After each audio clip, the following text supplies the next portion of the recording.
We were informed late at the end of this week that we would not be able to show the actual kickoff and the play-by-play of the game until 4 o'clock. So bear with us. We also have some great programming coming up for you in this half hour. Some wonderful things to look at. First of all, comments from Don James and Jim Walden, which took place in the live broadcast we did last night here in Pullman. Also, we're going to be looking back the last 4 years, excerpts from the past 4 games. That's going to be fun. And the quarterbacks, Ed Blunt and Chris Chandler. We'll talk about that and much more as the game ball will be coming in for charity. This is the Kelly Sports Network. Back in a moment.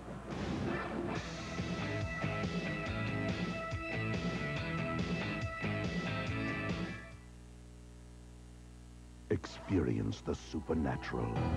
A TV image so lifelike, it fills the room with its presence. With stereo TV sound and CompuFocus video optics. The Panasonic Omniseries Color TV. It's a phenomenal experience. Mommy! From Panasonic, just slightly ahead of our time.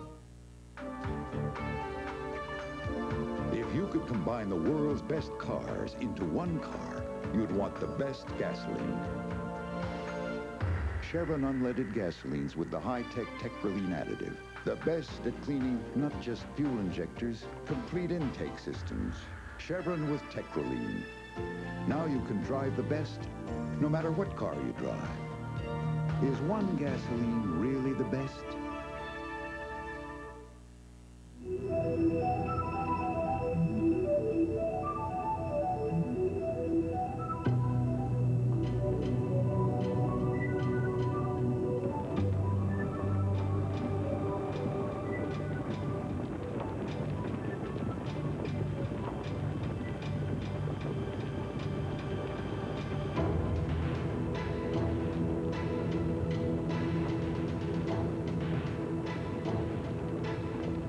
Tireless workers in American business who know through experience that the road to success isn't paved. We present telecommunication services to make getting there a little easier.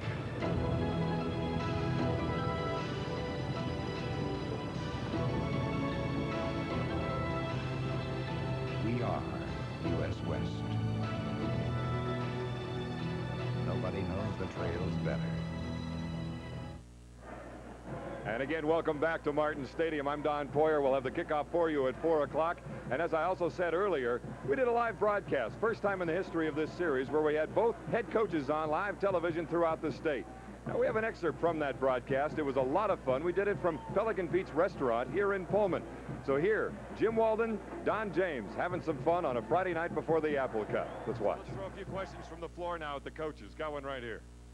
Both coaches have a question for you. I was just curious as to whether or not you coaches traded shoes before the show started tonight. You got classy on us, Jim. You got loafers, and Don's got the boots.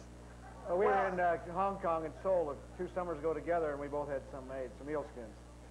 This is common. This is Pullman courtesy. Don wears his boots in the Pullman. Yeah, the city shoes on. Well, I've had a sore toe, and I can't get mine in my roach killer, so I'm having to wear this. So Don's wearing them in my behalf, and I really appreciate it. Let's talk about the rivalry very quickly now. You made a good quote in the paper the other day, Jim, where you said maybe the game itself isn't really as exciting as looking forward to it. Everything that builds up for this game is so fun, too. Well, I think so. I think sometimes the event, and it's getting to be like, I'm not sure the event can be as big as all the people in here wants it to be. And but I do know one thing is exciting. It's something that I look forward to, and the event itself tomorrow, I'll be so busy to enjoy it. So I think I have to look forward to enjoy what's going on previous to the game, because while it's going on, you don't have much time to have much fun. Keith Shipman's with us. He's going to help me down in the corner. I can't get that far. Keith, got a question. Husky and Cougar fans remember this guy. He is Scott Pullman, played with Jim Walden. His younger brother played with the Washington Huskies. Scott, do you have a question? Yeah, I have a question for Coach James. But first, I wish they could have agreed. I think the past 5 years or so, if they could have agreed on a winner, I think we would have had a representative from the state of Washington in the Rose Bowl for what, 3 straight years or something like that. That would have been really nice. Negotiated. But the question I have is, I'd like to know Coach James's most memorable moment against the Cougars. I would guess it was the 1977 game. I think maybe it's the best our team has ever played against Washington State. It was a game that we needed to have a chance to stay in the Rose Bowl race. Our offense went out and scored the first 3 times they had the ball. They wanted to make sure it was over as soon as they could. And it was just, from our standpoint, it was just a great game. Scott, you remember that game? Yeah, I do. I played 4 years at Washington State, and I'm embarrassed to say it, but we never beat the Huskies, and I'm glad it's happened a few times recently. Don? Okay. Another question. Yeah, I've been watching the Huskies play ever since I was in 4th grade, I think, when that scenes we saw earlier tonight were on the tube. I've got a question for Coach James. Coach, why is it that the Huskies have such a great problem with the big game every year?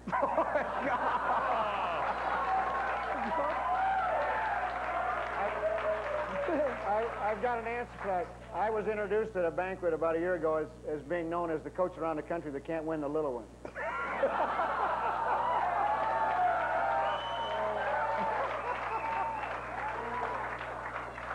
Okay, question in the back here. As anybody that knows is trying to make a point using statistics, you need as broad a database as possible. We've heard all this 3 out of 4 business for so long, but if you're trying to make the point with statistics, you do need all the data. Coach Walden, what really is the win-loss record in this rivalry between you and Coach James? Unfortunately, the last time I checked, it was 5 to 3. I'm afraid to tell you. Don's been whipping up on me more than I've gotten him yet. That's a good point. They do. People have a tendency to forget that, and I'm trying to make sure my Cougars do. All right. We should really point out, too, the rivalry really started in '81 when the Huskies knocked the Cougars out of the Rose Bowl race and went on themselves. That's when it really got fired up as well. All right. Keith Shipman's got an awful good friend of mine from a different sport down there. Keith? He's known for his hydroplane racing. The Cougs come out of the woodwork. This guy went to Washington State as well. Chip Hanauer has a question for Don James. Hey! Well, first I have to say that Coach Walden and I have some old common friends. He used to hang out with some old boat racers down in Miami, and they always told me to say hello to him. But I guess I have to ask Coach James what the status of Rick Finney is tonight. Rick has made a remarkable recovery. The medical staff thought it was a 3 to 6 week injury, and he's been back in 2. So he's worked well. He will have his first contact in the pregame warm-up, though, and we'll make a decision once we come off the field as to whether or not he can go. And we're thinking backup role and maybe the short yardage offense. The sun is actually trying to pry through the clouds here in Pullman. We'll return to Martin Stadium in a moment. This is the Kelly Sports Network.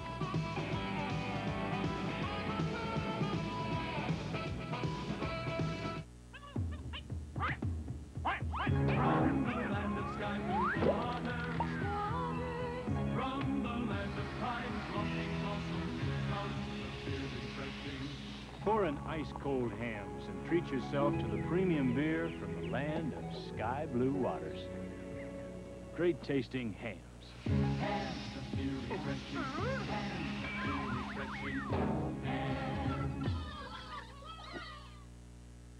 Charlie, it's Mike. Doing business over the years, Here to Seattle? Great, when? Charlie and Mike became good friends. Let's say we meet at the airport. Yet they've never met, except over the phone. How am I going to recognize you? 5'8", about 100. The one business tool that will never go out of date. 5'8". I figured you for 6'3", 6'4". No, I just talk big. Pacific Northwest Bell. We've always been the future. Come see, come test, come drive the new Toyotas. They're here and now. The brand new 87s. There's more that's new, more that's you. It's the largest import selection. Turbocharged Supras, new FX16s, redesigned Camrys, restyled Tercels. They start around $6,000. Take a day, take a drive, take a turn, take a test. Take home the #1 import. Right look, right price, right place, right car. Toyota. Right deal, right now. Monday at 6. Take the ball, Richard. It's yours. Howard's room is unsafe. What are you doing? What's the matter? They just locked us in here. Happy days. Monday, Colt takes on Mercenaries. The Fall Guy. Monday at 5 on Q13.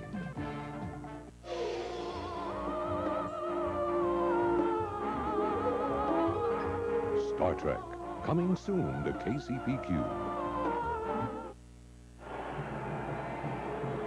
And the Cougars with Jim Walden heading off the field here on the Kelly Sports Network for the 79th annual Apple Cup. This for 1986. Crowd arriving kind of late, as a matter of fact. Who can blame them when it's so cold out here? And we'll just have to wait and see what the temperature is at kickoff.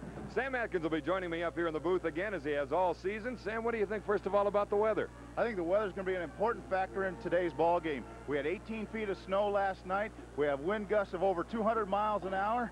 And the wind chill factor right now is 57 degrees, below zero. But they've done a miraculous job of clearing out the stadium, and there is no snow left in the arena. Do you sell cars on television by any chance? Yeah, I've been selling cars for 152 years for Mitsubishi. Mitsubishi, yeah, that's a good line of cars. You can go down to the bench. We're going to let you stay in the wind, 57 below. Now, this man has played in a lot of rival games, let's face it, in the pros against the Raiders, when he was with the Seahawks, of course, and then when he was at Wichita State. What's a rivalry like when you're the quarterback going in, trying to keep calm and under control? No, you try to capitalize on the intensity because it's so easy to get fired up. There's that extra momentum.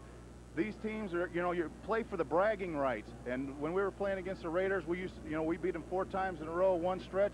And that's what really evolved into a great rivalry. And all of a sudden, it's just a natural game. You look forward to it, you get fired up, and it's real easy to get into the fights and everything else. Is it that tough to not look forward to it when you say you're 3 games away and you know that one's out there? Really hard to concentrate on maybe those last couple of games before your rival game? Well, it depends on who it is and exactly where you're at in the race. And like Jim Walden once said, he said, well, we have 9 more exhibition games, and then we have the one-game season. What about this rivalry right here? I thought Jim Walden made a good comment in the paper the other day saying maybe it's more exciting getting ready for the game, looking forward to it, than the game itself. All the festivities, and he's always exhausted after this Apple Cup because he tries to do so much. He tries to be the head coach, but he also tries to be the head PR man, and he will never deny an interview. And one thing that he said that was so great was the fact that he said, it's so easy to hate the Huskies because they're a high-tech, and he says, I feel sorry for anybody that has to go to Washington. All right, we'll be back with more from Martin Stadium right after this. Stay with us.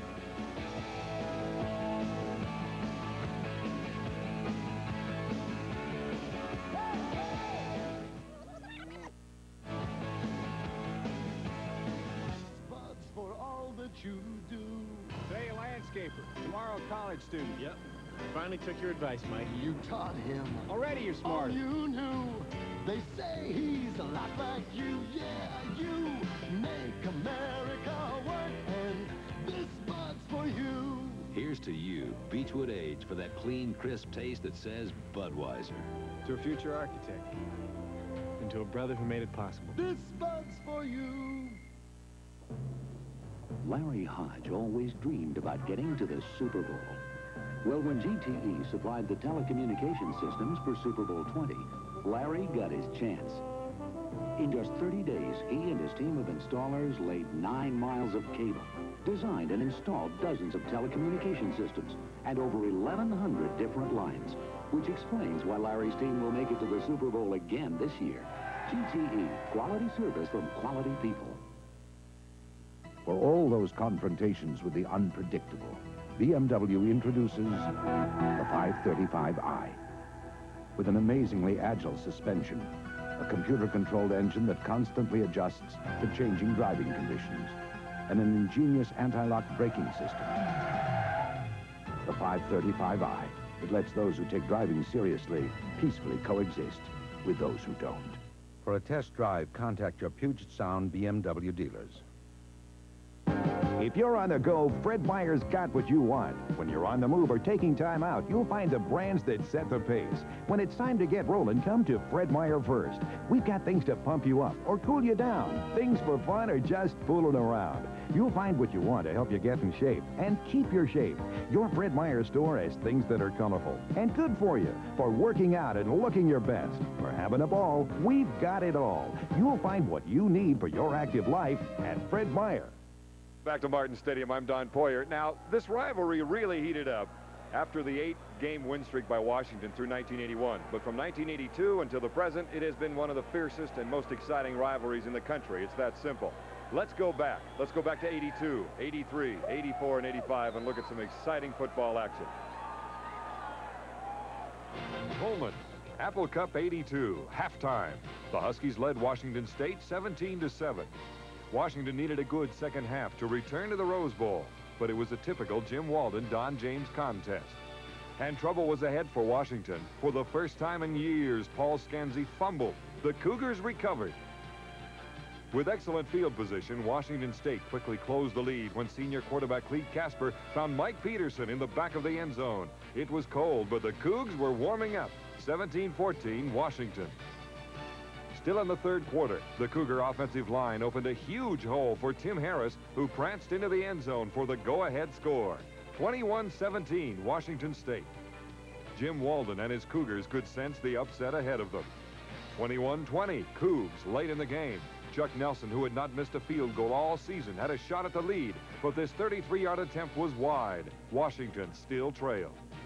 With 59 seconds remaining, kicker John Trout iced the game in frigid Martin Stadium with his field goal from 38 yards. The final, Washington State 24, Washington 20. There would be no return to the Rose Bowl. 12 months later, Husky Stadium and another Rose Bowl at stake for Washington. But the Cougs had won 4 straight coming in. Leading 3-0, Washington was called for interference on this Ricky Turner pass. The Cougars were suddenly in striking distance on this wet November day. Richard Calvin would score 2 touchdowns in this game, the first here, giving the Cougs the lead 7-3. The Huskies were playing good defense, but Washington State's Kerry Porter, who rushed for 1,000 yards in '83, broke open to the left side, setting up another Cougar score. Little did anyone know that Calvin's second score would be the final touchdown of the afternoon. 14-3, Cougs at halftime. In the second half, Cougar punter Glenn Harper made a great play getting this punt off. He'd soon make another one. Washington's Danny Green sliced through the Cougar coverage. It was Green against the punter Harper. Harper won. And as the day grew darker, so did Washington's hopes for revenge from last year and a possible trip to Pasadena. Jim Walden and the Cougs had done it again. The final, 17-6, Washington State. Back to Pullman, Apple Cup 1984. This time a possible Orange Bowl invitation dangled in front of the James gang. In one of the most exciting, well-played games of this rivalry, Jacques Robinson scored the first Husky touchdown on this 32-yard draw play, putting Washington ahead 13-6 in the first quarter. But just 11 seconds later, junior quarterback Mark Rippon went with a bootleg pass and found John Marshall for a 70-yard Cougar touchdown. Marshall would do it again before the night was over. 13-13, second quarter. Late in the half, Washington State mishandled a Husky punt, enabling Washington to pick up another field goal before intermission. 16-13, Washington at halftime.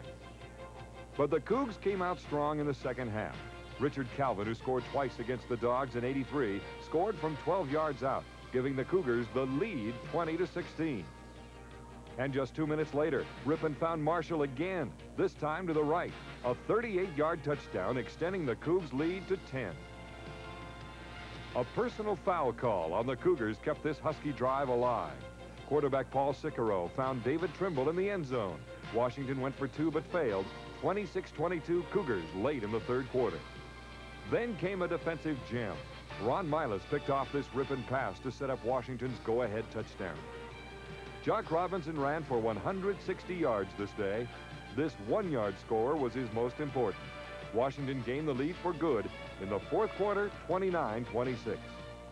The final, 38-29 Washington. Walden and James had done it again. The Apple Cup was the most exciting contest of the regular season.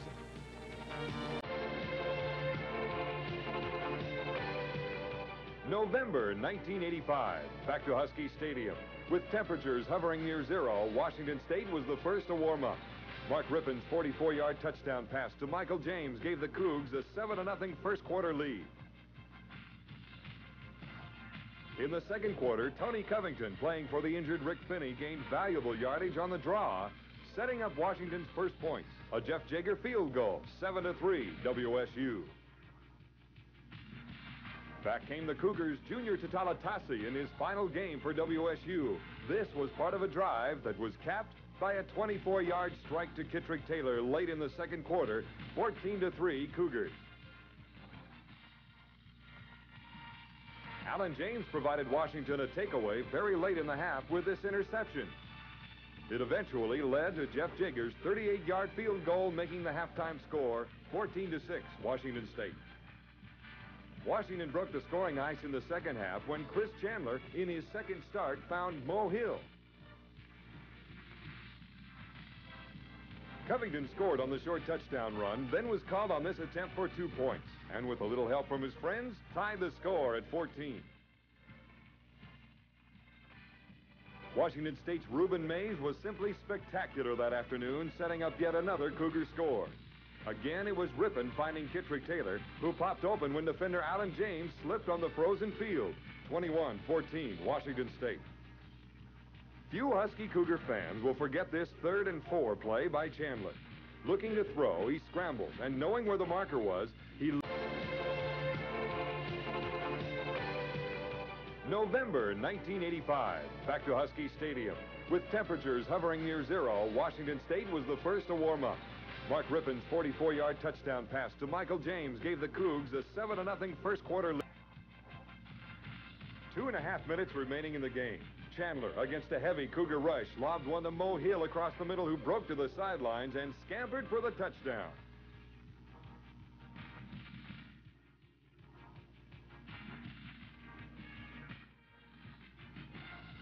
Rolling the dice, the Huskies went for the win rather than the tie.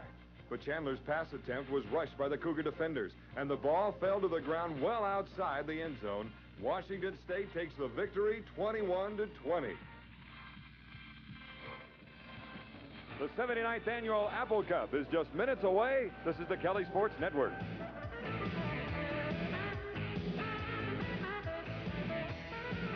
Experience the supernatural. A TV image so lifelike, it fills the room with its presence. With stereo TV sound and CompuFocus video optics. The Panasonic Omniseries Color TV. It's a phenomenal experience. Mommy! From Panasonic, just slightly ahead of our time.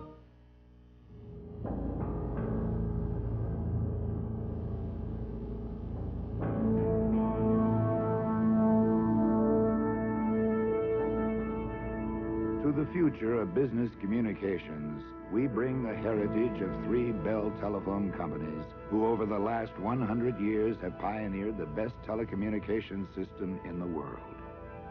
U.S. West. Nobody knows the trails better. I love it when people put their money where their mouth is.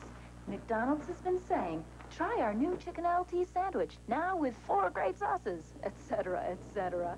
It's so good. How good? They're gonna prove it. This week, McDonald's has free samples of the chicken and all the sauces. Barbecue, honey horseradish, mayo, and light mayo. So try it free. And if you think it's great chicken, have I got a great chicken sandwich for you. McDonald's Chicken LT. Monday. At 7, come back. At 8:30, Aloha from Hawaii. An evening with a legend. Monday at 7. Jack Nicholson. I want that television set turned on right now! One Flew Over the Cuckoo's Nest. Tuesday night at 8 on Q13. Wednesday night at 8. It's showtime, folks. All that jazz, uncut and uncensored. Wednesday at 8. Viewer discretion advised. Stadium in Pullman, Washington for Apple Cup 1986, a crowd, late arriving crowd, and who can blame them, as we said earlier, because of the weather. What about the weather? It's not anywhere near the kind of conditions as last year. It looks like it's in the mid-40s, as I said. Well, last year in Seattle, remember we had all that snow and the field was frozen. It was like an ice rink. The players were sliding all over the field. But the field's in great shape today, and I think we should have a pretty fast track. Fast track. That means quarterbacks, too, as a matter of fact. And what about Chris Chandler, first of all? Pretty sore after that UCLA game. After the UCLA game, we originally partially separated his shoulder against Oregon State, and he's been playing in a lot of pain. He threw the ball on Tuesday and Wednesday, had a little bit of soreness, but Friday he threw yesterday, and he feels pretty good. So I think he's going to be all right. Said he felt a lot better this week getting ready as opposed to getting ready for UCLA, as a matter of fact. Maybe that's the adrenaline for the Apple Cup. On the other hand, Ed Blunt now, the quarterback for Washington State. Didn't start last week because he had the flu, bad cold, sore ankle, came in and just did a marvelous job, and he's got to play well today. As he goes, so goes the offense for the Cougars. That's exactly right. He came in, and in less than a quarter and a half last week, he threw for 270 yards and 2 TDs. He originally sprained his ankle against UCLA, and he's been hobbled ever since. He led UCLA in the UCLA game 16-7 lead, and then that's when he sprained his ankle, and then since then the Cougar offense has had some tough times. Time will tell. Time will tell. As usual, we go down to the sidelines with Bud Namick and Keith Shipman. Bud Namick will be with the Cougars. Bud? It's a situation with Washington State where the fans are wondering whether the Cougars can rise to the occasion again. They were not given any chance at all of beating Arizona State down in Tempe. They rallied to tie Arizona State in that game, a big moral victory for Washington State, the only blemish so far on Arizona State's record. Cougs were not given much chance of beating USC right here in Pullman. 34-14 Washington State victory. If you believe in omens for this game, the Cougars are not supposed to do anything against the Huskies, but the Cougars in all red like they were against USC, and one of the 25-second clocks will not be functioning the same way it was against USC. Keith Shipman is on the Washington sideline. One of the annual events surrounding the Apple Cup is a run across the state with the game ball, which benefits the American Cancer Society. The Kappa Sigma fraternities from both Washington and Washington State take care of this. It's the 8th annual event. It began in Seattle on Wednesday afternoon as Don James presented the ball. They ran across state 350 miles. They went through Wenatchee, they went down Highway 2 and came down Highway 26 and ended up here in Pullman. They will present the game ball today to Don James and Jim Walden before kickoff.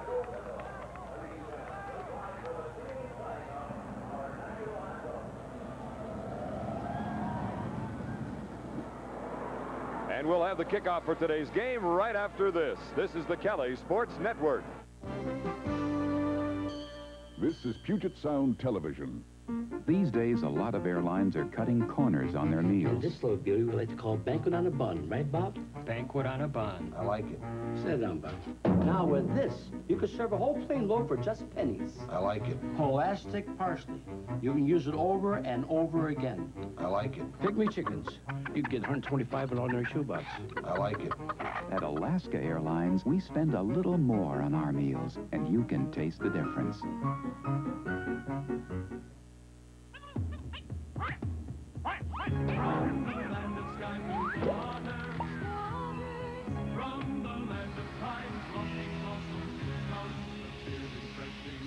Pour in ice-cold hams and treat yourself to the premium beer from the land of sky blue waters. Great tasting hams.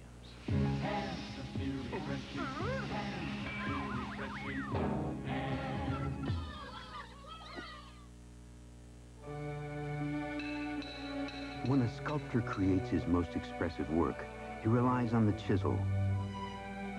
Its wedge shape gets into those tight spots no other tool can reach. Introducing the Schick Wedge, a shaving tool based on the same simple principle. Designed with a wedge-shaped head to get into those places that give round and flathead shavers real trouble. It's an age-old idea, but it's a new angle in shaving. The Schick Wedge.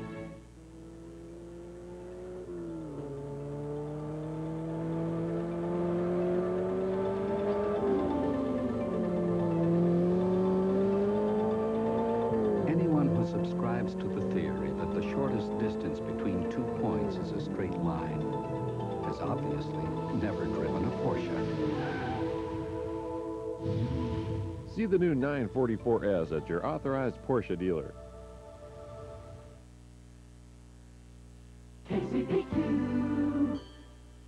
The following is an exclusive presentation of the Kelly Sports Network. Apple Cup 1986. The Washington Huskies, bound for the Sun Bowl in El Paso, Texas, have a 7-2-1 record after their tie with UCLA last week. The Washington State Cougars are currently 3-6-1 with impressive games against Pac-10 champion Arizona State and Southern Cal. Washington at 7-2-1, WSU at 3-6-1. So what? It's the Apple Cup, where you can throw the records out the window. Apple Cup 1986, the Washington Huskies versus the Cougars of Washington State University. Brought to you by Rainier Beer and Rainier's Washington Distributors. Your best defense against thirst, Rainier and Rainier Light. By Union Bay Sportswear, you'll be looking good in every way when you wear Union Bay, a division of Seattle Pacific Industries. By Seafirst Bank, we help more people in more ways than any other bank in the state. And by Pemco Financial Center, home of Pemco Insurance Companies, Evergreen Bank, and the Washington School Employees Credit Union.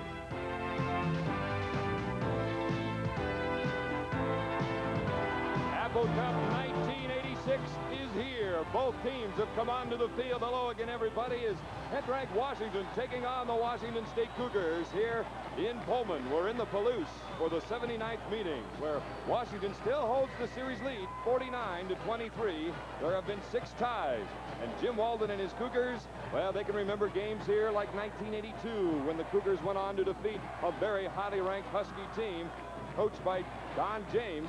And, of course, they went on to win that one 24-20. It is a cloudy day, nowhere near as cold as it was in 1985 in Seattle. Temperature in the low 40s, I would estimate, as the crowd, late arriving, will be filling up the rafters here because we'll have better than 40,000 people. Sam, we got the coin toss coming up. Do you think maybe Don James, if he wins the toss, he'll defer? I think he will because of the wind conditions. The wind is really starting to pick up now, and I think that's going to have some bearing. Plus, he's had a lot of success coming out in the second half when he has control of that football because they have a better feel of what's going on with that football game, and they can better capitalize coming out when they have the ball in the second half. Don James picking up his 100th victory against Oregon State.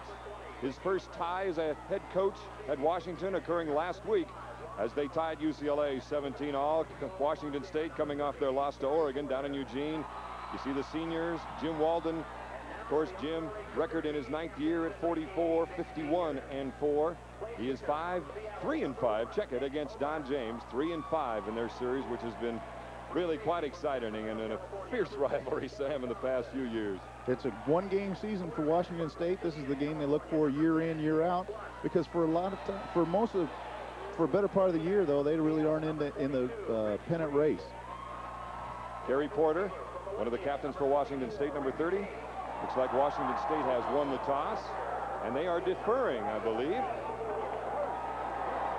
So Washington will now choose if they want to defend a goal or receive. And it looks like they have chosen to take the wind, which would be coming in from the open end of the stadium. I think Washington State is planning on coming out throwing the football. That is going to be their key, is if they can throw the football. And I think you're right, especially when it comes to their quarterback, if he is healthy or not, Ed Blunt. Last year, in that refrigerator, he was a freezer, 21-20. Washington State, Mark Ribbon, Kitrick Taylor having a great game. They've won, as many people across the country know, 3 of the last 4. Huskies, there is the series. We might add that Jim Walden's parents across the country are watching this game via satellite. We want to send greetings to them. We have Husky and Cougar fans around the country, as a matter of fact, that are watching this via the satellite, and we want to welcome them to, again, another classic between the Cougars and the Huskies. It's been a long season, up and down season for both teams. Washington looking at a Sun Bowl invitation after this contest, win or lose, we understand, but it will be official down in the locker room after this game some 3 hours from now. So Don James looking for yet another bowl trip, which should be, I believe, his 8th straight now, wouldn't it? And that ties a Pac-10 record with Southern Cal. That's exactly right, and he and Terry Donahue were talking before the game last week about how tough it is getting because the pressure continues to mount to keep that string alive of bowl appearances. Well, it's so important for recruiting. Not only the prestige of going to a bowl game, but being in an area where you can go recruit, especially if you're playing in a Rose Bowl in that highly populated Southern California area. That's exactly what Don James said, because he said, hey, when guys talk to us, they want to know how many watches and rings they're going to walk away with. I don't know how much recruiting he'll do in El Paso, Texas, but we'll see. Jim Walden, yes, lots of rumors flying around. The University of Houston has contacted the Washington State Athletic Department asking for permission to talk with him. A lot of rumors about the Wisconsin job, the Iowa State job. It's driving Jim nuts, let's face it. And all he wants to concentrate now on is this ball game. Little windy as Thane Cleveland has to move up to re-tee the ball. And he'll kick off instead of Jeff Jaeger. Jaeger looking at a chance to possibly set a new national record in field goals. He has 77 and needs 2 to tie John Lee from UCLA. But Thane Cleveland, again, will be doing the kicking for kickoffs and will also do the punting. We are underway. The 79th Apple Cup is here. Michael James in the end zone, lets the ball fly away with the wind halfway to Moscow, and the Cougars will start things from their own 20-yard line. So, Sam, they're going into the wind right off the bat. The Cougars, here is the starting lineup for Washington State. Kuiper, Lindner, Boatman, Utley, the premier guard for this team. Dyko and Mel Orchard at tight end. The running backs, Blunt, not at 100%. Tingstead, Kerry Porter looking for his 13th, possibly 1,300-yard game. Michael James, Rick Chase, receivers. And now here we go. 1st and 10 from their own 20-yard line. Ed Blunt at quarterback. Wide receivers to both sides. Bircher in motion, number 85, with the split backs behind Blunt. They go to Porter right off the bat, trying to establish the dive, and not much there. Not a surprise. Washington State coming out with 3 wide receivers, trying to stretch that Husky defense and take advantage of going up the middle. Up front, Habib, Alvord, Rogers. Alvord and Rogers with 7 sacks each. Bo Yates, David Rill, Erlinson, Roberts, the people in the back. And Zachary DeMoy Williams playing for injured Art Malone. Darrell Hall and Tim Peoples are the safeties. So here come the Cougars now on 2nd down and 9 after the 1-yard gain by Kerry Porter on the straight dive. Tingstad goes in motion. Looks for the look into Rod Olson, the tight end. And he gets up near the 29-yard line as DeMoy Williams was in there along with Tommy Erlinson, number 46, for the Washington Huskies. Erlinson by far the leader in deflected passes for Washington with 11. As Don James says, next year he's got to learn to catch those balls instead of just bat them down. Take off those boxing gloves and he might have a chance. So it's 3rd down and 1. You'll see a lot of replacements by the Cougars. They bring in their plays with their wide receivers. 3rd down and 1 on the 29. Shifting is Rod Olson, number 46, to the left tight end positions. It's sweep Porter to the left side, short of the 1st down. And it will be 4th down for the Cougars, punting into the wind. That was an amazing recovery by the Husky defense that time. Washington State shifting the tight end over, trying to get them to move. Washington shifted late. Washington State then goes on a quick count, but Washington was still able to pursue and make the play and stop them short of a 1st down. So it's 4th down, a punting situation. Rob Myers back to do the punting, averaging 40.1 yards per punt, has improved quite a bit in the last couple of games, as a matter of fact. Andre Riley back to receive, and you know how dangerous he can be. Low wobbly punt. It'll roll, and it looks, ooh, a Husky roll.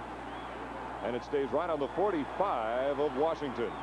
So good field goal, or good field position, rather, for the Washington Huskies as they will start their first drive of the day behind Chris Chandler and company on the 45-yard line, Husky territory. That makes it tough for that Washington State defense when you give the Huskies and the offense that good a field position for their opening drive. Well, we said that Myers would be punting into the wind. That was only a 26-yard punt, especially after the bad bounce. So here come the Huskies behind Chris Chandler. And the numbers on Chris this year. 1st and 10 from their own 45. Darrell Franklin in motion. Mo Hill wide to the left as they go to Vince Weathersby. Weathersby gets a couple. Looking at the lineups, Chandler at quarterback with the sore shoulders but feels better. Covington for Rick Finney. Vince Weathersby, Darrell Franklin, and Mo Hill are the wide receivers for the Huskies. On the line, Rod Jones, the all-time leading receiver for tight end position at the Huskyville. And then Griffith, Thomas, Brostick, Zendowski, and Gogan.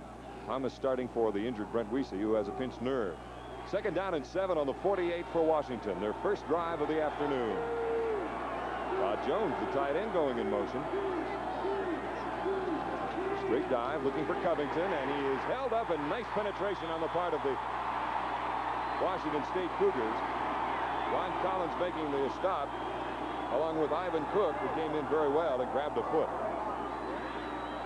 Watch that pursuit. They shut down the hole that Tony Covington wanted to go in, and then look at all the red jerseys you see around that football. Tony Covington almost got it outside, though. I think Tony adds a big element at fullback in his outside running ability for the Washington offense. Big play, Sam. 3rd down and 9 from the 46 after the loss on that play. Straight drop back. Now the rollout. Chandler with time.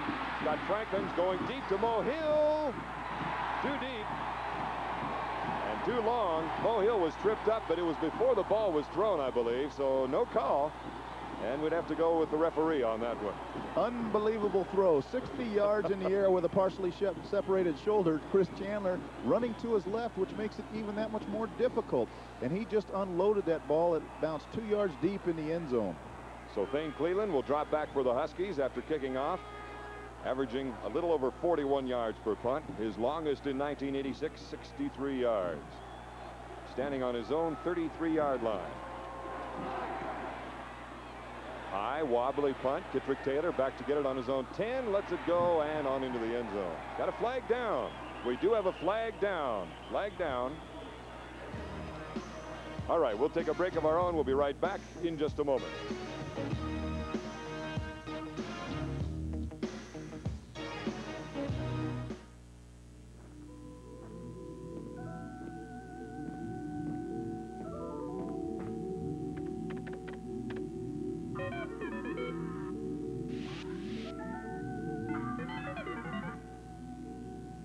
"96 calories.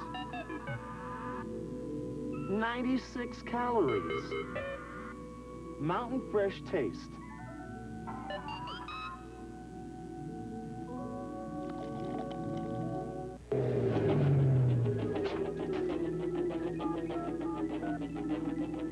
Hello, Brian. I was with her last night. You know who? That blonde with the Porsche. Guess what happened? Yeah.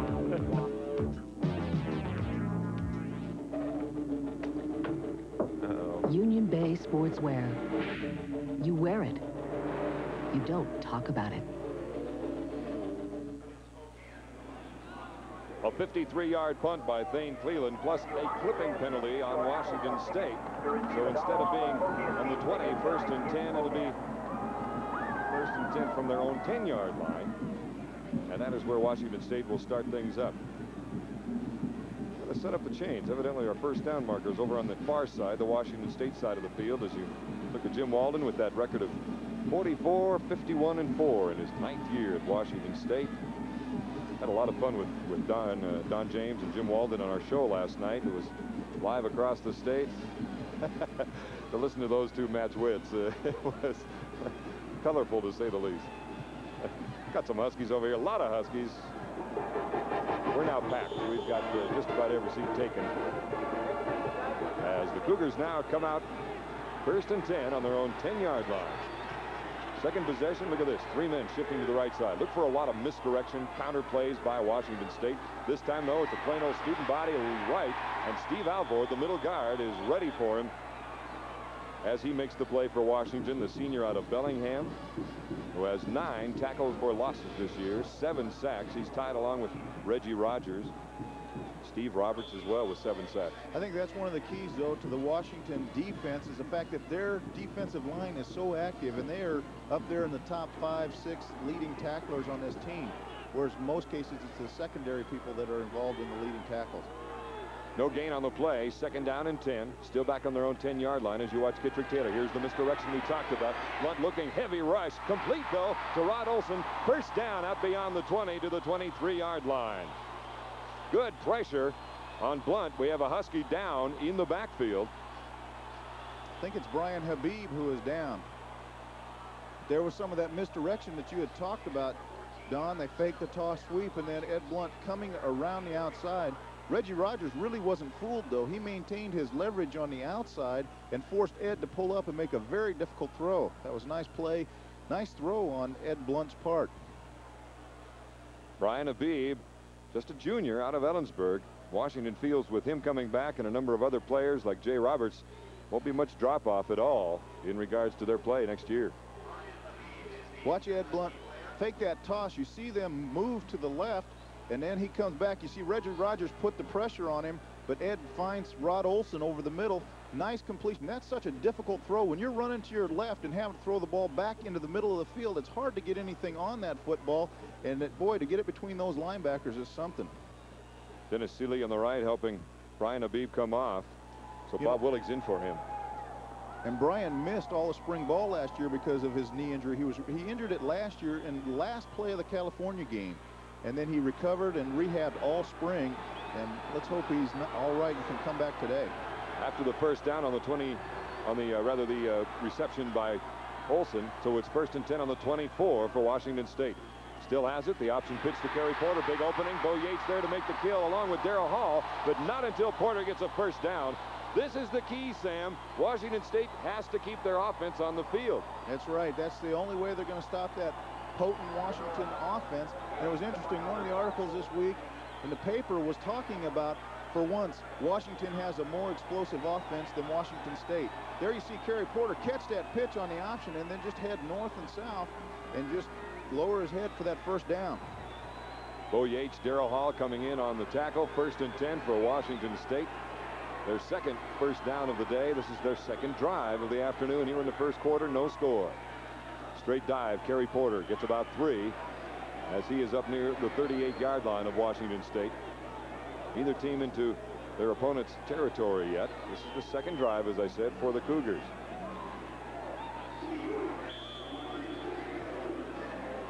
Second down and 7 on the 38. Quick snap, quick pitch. Porter tries to get around the corner, but Bo Yates and company in there. Sam? Washington State broke the huddle and ran to the line of scrimmage. Washington defense was still in their huddle. They tried to get set and snap the ball before Washington could get their alignment. There are the numbers of what he needs so far. Kerry Porter looking for his second 1,000-yard season. He has 18 yards so far on 6 carries today. He needed exactly 169 coming in, just like in 1983 when he got exactly 169 yards and had a 1,000-yard season. But now it's 1986, and it is 3rd down and 4 on the 41, and Ed Blunt wants a timeout as there is some confusion on the Cougars side. So we'll take a timeout of our own. 9:38 remaining first quarter. No score in Apple Cup 86. This is the Kelly Sports Network.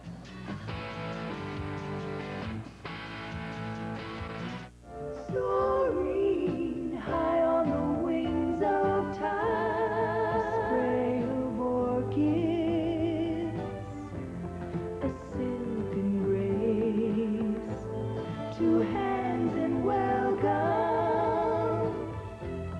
the gentle face of time, take the sky on the wings of time.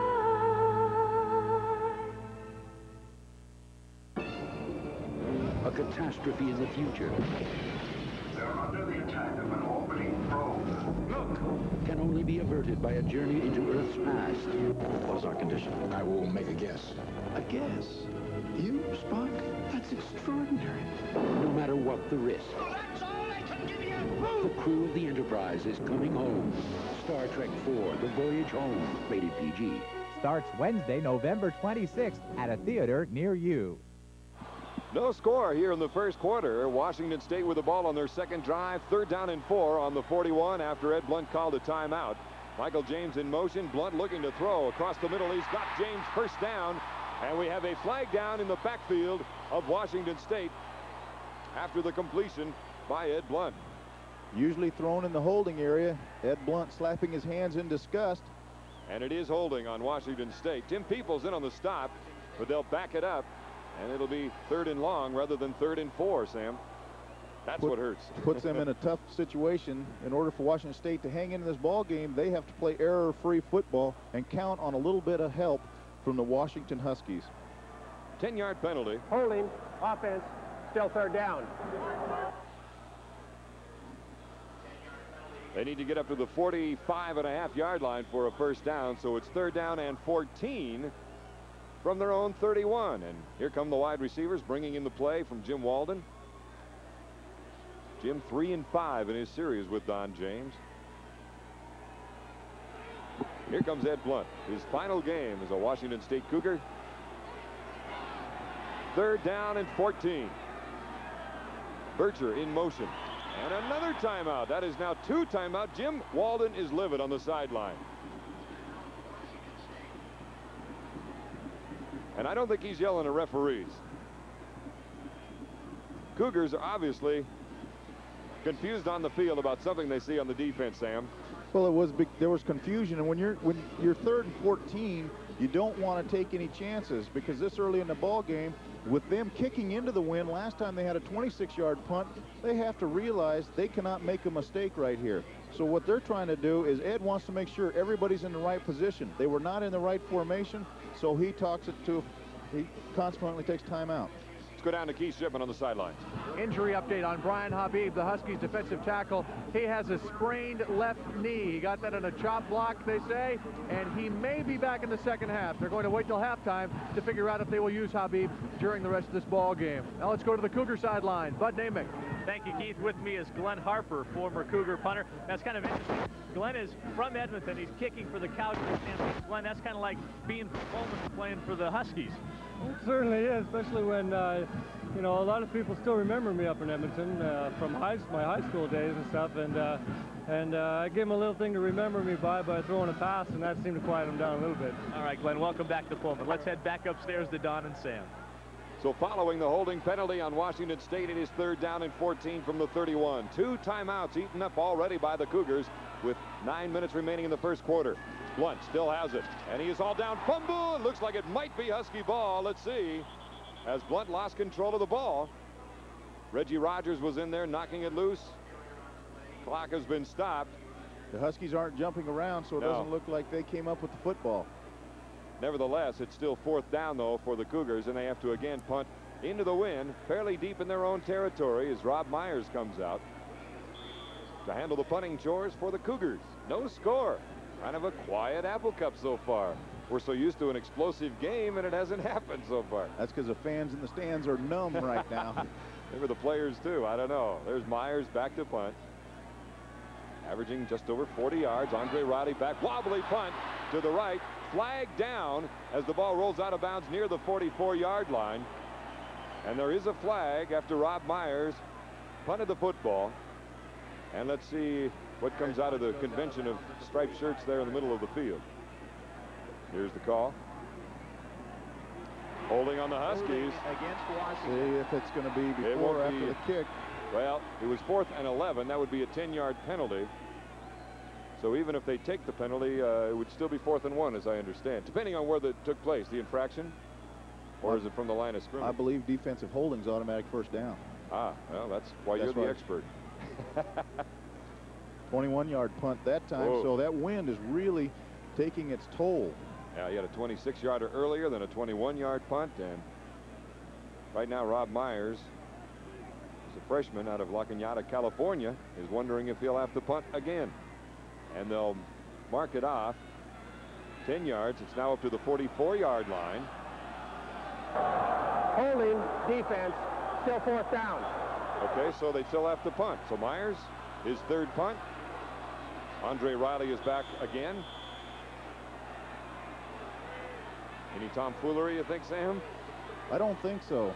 Too deep in their own territory, maybe, or just too early in the game? I think it's too early in the game. If the offense was having some success, I think they would go ahead and try something.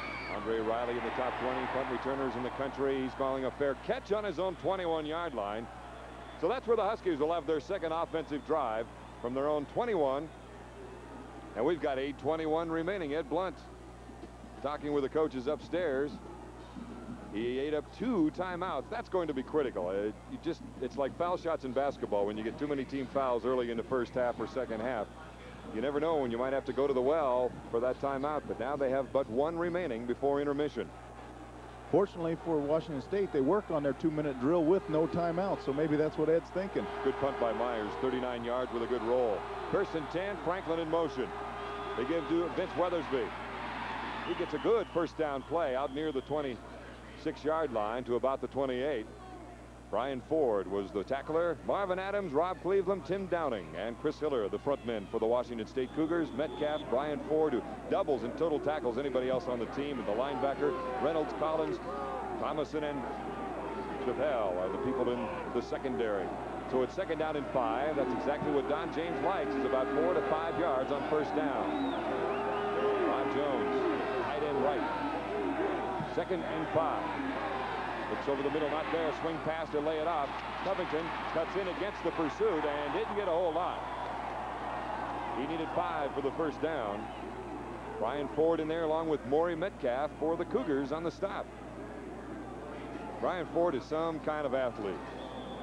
Only a junior at 6'2", 224 pounds. Watch Chris Chandler pump fake downfield, trying to get the defense to continue their drop and then lay it off to Tony Covington in the sideline. Washington State, though, wasn't fooled. Maury Metcalf closed in nicely on Tony Covington as well as Brian Ford. Ford in the initial stop. It is now 3rd down and 3 after the 2-yard gain by the Huskies. Chandler looks over the middle, has Mo Hill, and good enough for the first down out at the 37-yard line. The first down now for Chandler and company as the Huskies try to put together a drive. Brian Ford in on the tackle. Mo Hill working one-on-one against Ricky Reynolds. Washington State taking their best defensive back, and no matter where Mo Hill goes, Ricky Reynolds will be with him all day long. Here's the old one-hand drill, too, for Mo Hill. Comes down with the left hand and tries to get extra yardage. Just one touchdown away from a Washington record. 1st and 10 on their own 37. 6:40 remaining here in the first quarter. Chandler to throw again. A little down and out for Mo Hill. Too long, too high, too far. So it'll be 2nd down and 10, still on their own 37-yard line. Jeff Jager, we're wondering if we'll see him today. Of course, he needs 2 field goals to tie the national record of 79 field goals for a career by John Lee of UCLA. Don James, of course, would like to use him only on extra points, but it's 2nd down and 10 for the Huskies now on their own 37. No score. Toss sweep to the right side. Vince Weathersby's got an opening and very close to a first down as he needed to get to the 47-yard line. Ron Collins, the senior out of Kashmir, making the stop on VW. Ricky Reynolds also was in on that tackle. V-Dub, this is what Washington does best. That toss sweep, get it outside, let Vinny find a seam, and then turn it up. And there you see Ricky Reynolds coming back off the corner, sliding back in and knocking Vince's legs out from underneath him. Weathersby coming in here averaging 5.2 yards per carry. He has 19 on 3 carries so far today. 1st and 10 from the 49 of the Huskies. Wide receivers to both sides. Draw to Tony Covington. Finds a couple of blockers, still keeps his feet, and gets well into Cougar territory down near the 42-yard line. Now that was good running, but a lot of good muscle on the part of that big Husky line. It was. Watch the hole that he has to run through, but watch the strength at which Tony Covington runs the football with. He breaks tackles. Last year against Washington State, he was stopped at the goal line on a 2-point conversion. He was hit at the 3 and then drove 4 people into the end zone for the conversion. So he has great leg strength after he's hit. And only a sophomore out of Portland, and has done a good job sitting in for Rick Finney. It's TC again. Covington trying to get down near the 40. He needed to get to the 40 for the first down on 2nd and 2 as Maury Metcalf, the sophomore out of Sacramento, number 40, makes the stop. And it looks like they'll measure. Mo Hill says we don't need to. Mo wants to be an official when he grows up. That's right. So he's just working on the signals. I think you better just stick with the pads and the helmets. He can do real well there in the NFL. Be the number 3 all-time receiver here at Washington. His dad, number 3 at Arizona State. Kind of runs in the family. Definitely does. You know, it's funny watching Ricky Reynolds because his assignment is to watch Mo Hill all day. Well, Mo Hill went off to the sideline to get his shoulder pads fixed. Brian Slater came out, and Ricky Reynolds didn't know which side to line up on. Thought he might follow him all the way over and help him with his shoulder pads. The first down is made. 5:17 remaining for Jim Walden in the first quarter. The final is Michigan defeated Ohio State, so Michigan and Bo Schembechler will be heading off to Pasadena for the holidays to take on Arizona State. Oh, what a game. Of course, we all remember the Cougars tied Arizona State down in the Valley of the Sun. 1st and 10 on the Cougar 40-yard line for the Washington Huskies. Down to Vince Weathersby, down to the 31-yard line, and close to another first down for Washington as they have put together their best drive of the day. Washington throwing the ball downfield early to Mo Hill to kind of stretch that defense, and now they are starting to pick against Washington State, just throwing underneath and taking what the defense is giving them. Chris Chandler's doing a good job of looking the linebackers off and then hitting the backs coming out of the backfield. Jeff Loomis in there playing now for Washington State. Was in on the stop. 2nd down and 1 on the 31. Toss sweep again. Vince Weathersby cuts inside, has the first down and much more as he's inside the 25-yard line to the 24 as Kevin Thomason, the senior out of Sacramento, knocks him out of bounds. Irwin Chappelle coming up out of nowhere. There you saw Ed Blunt's ankle. Heavily taped. That's his bad ankle. But Irwin Chappelle came up from the left corner position, tried to make the tackle, and then just ended up with air. Rick Finney was in on the field for a moment and comes back off. Now it is 1st and 10 on the Cougar 22. First sustained drive by either team. Rod Jones lines up, tight end left side. Wide receivers wide to the left is Franklin. They give to Vince Weathersby, keeping it on the ground still. Not much there as Vince gets down to the 20-yard line. And the Cougars swarm all over him to make the stop. Loomis in there, number 49. Kevin Gogan getting up.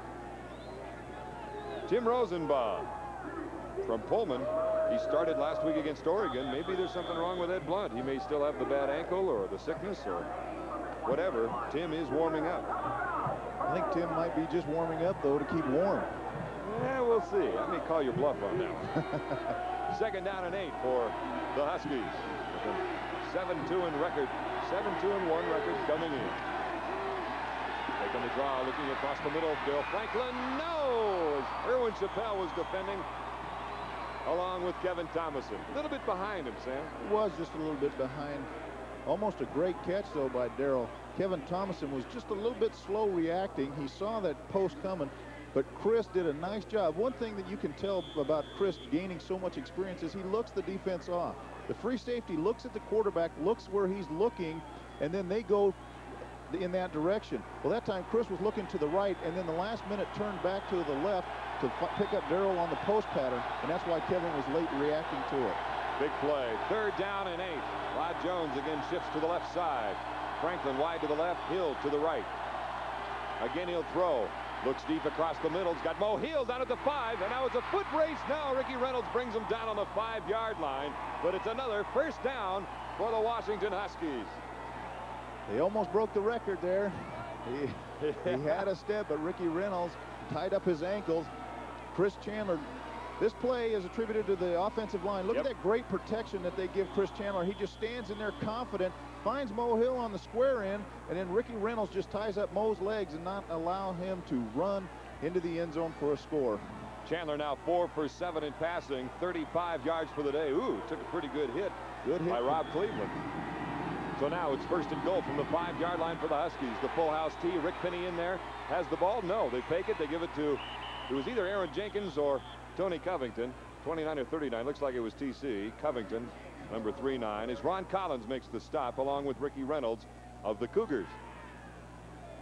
Covington getting down near the 3-yard line. Washington had a lot of success in short yardage situations with this full house tee. Oh, it's been tough for defenders all year, and last year it was effective.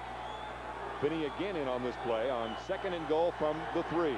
The full house. Jenkins, Finney, Covington in the backfield. Chandler still with it, wants to throw, and he does. To Rod Jones, touchdown Washington. The all-time leading tight end receiver for the Huskies comes up with yet another touchdown. And for Rod, that is TD number 5 in 1986. And that's all been this year. Watch the defense just really collapse on that inside fake, and then Chandler comes out. Ron Collins went inside on that fullback fake to Finney, and Rod Jones just simply ran right by him. It's amazing when I say that's all this year, meaning he had no career touchdown catches until this year, and he has gotten 5 of them now. Jeff Jager back to kick, the senior, out of the Kent area. It is up, almost blocked as a matter of fact, but it is good. So with 2:59 remaining in the first quarter, Washington the first to break the ice. We'll be back to Martin Stadium after this. You live in Colville, Cleellum, Kelso, or anywhere in Washington, Pemco can save you money. Let Pemco tackle all your personal insurance needs. Auto, home, and boat. Discover our fast, friendly service. Then you'll know why more than 300,000 Washington residents insure with Pemco. And you can report a claim day or night, 7 days a week. The clock never runs out at Pemco. Put Pemco in your court. Call for a free rate quotation now.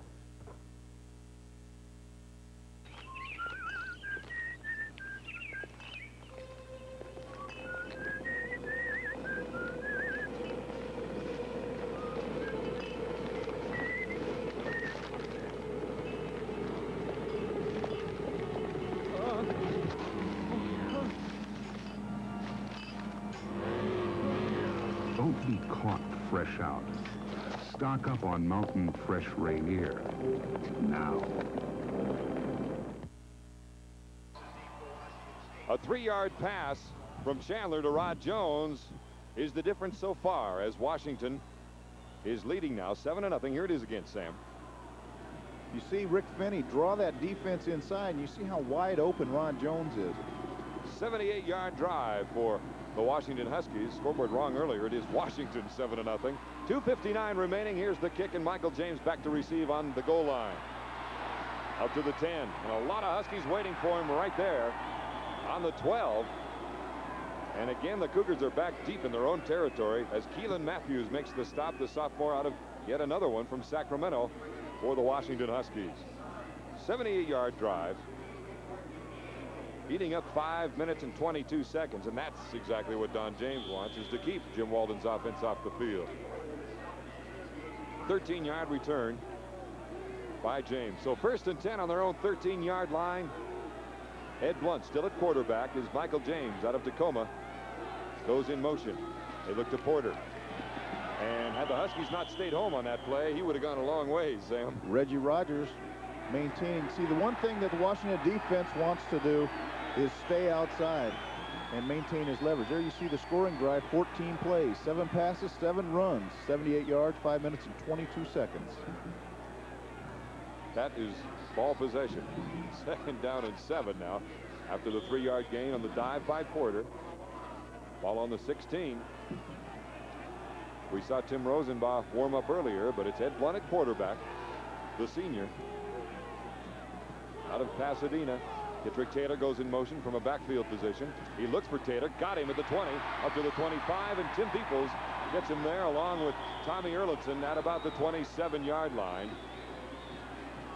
Washington State flooding that area with 3 receivers, and Ed Blunt just simply going to whoever is open.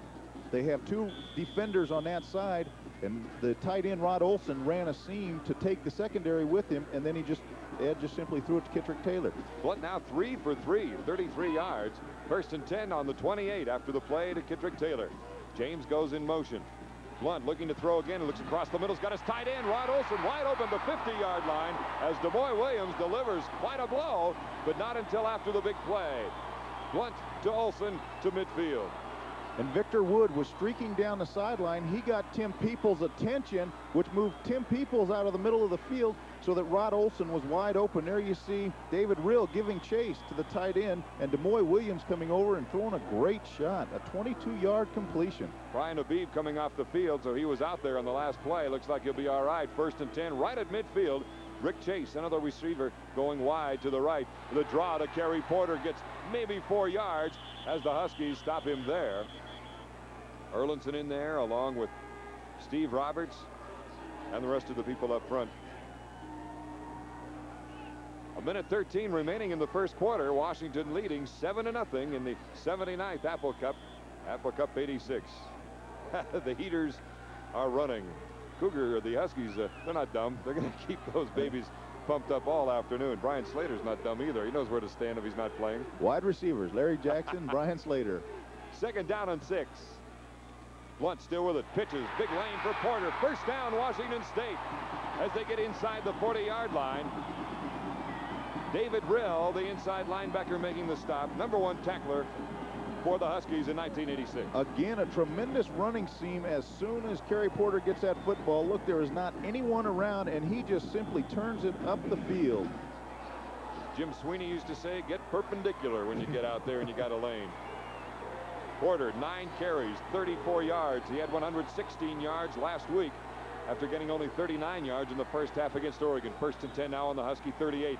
Rolling out to the left side, looking for help, has Rod Olson, but the throw behind him. He was open down at the 25-yard line, Sam. But Tom Erlandson took away the throwing lane, and that's why Ed's pass was errant. Because, again, as I said earlier, it's tough throwing that ball when you're sprinting to your left and you got a great big guy chasing you with bad breath by the name of Reggie Rogers. All of a sudden, he turns back in, and he's trying to hit him, and Erlandson covered Rod Olson just as Ed threw it. So it's 2nd down and 10 from the Husky 38-yard line. Only 23 seconds remaining, and then the Cougars will have the wind at their backs. Gittrick Taylor wide to the right. Double tight end formation.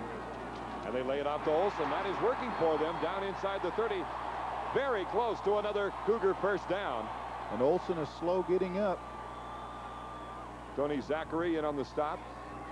Olson took quite a shot. That's his second, because DeMoy Williams put a real hurt on him earlier after that completion up to midfield. And tight end has been a position that they've been weak at all year. They've had some real tough times. Let's go down the sideline to Keith Shipman. Updated injury report down here.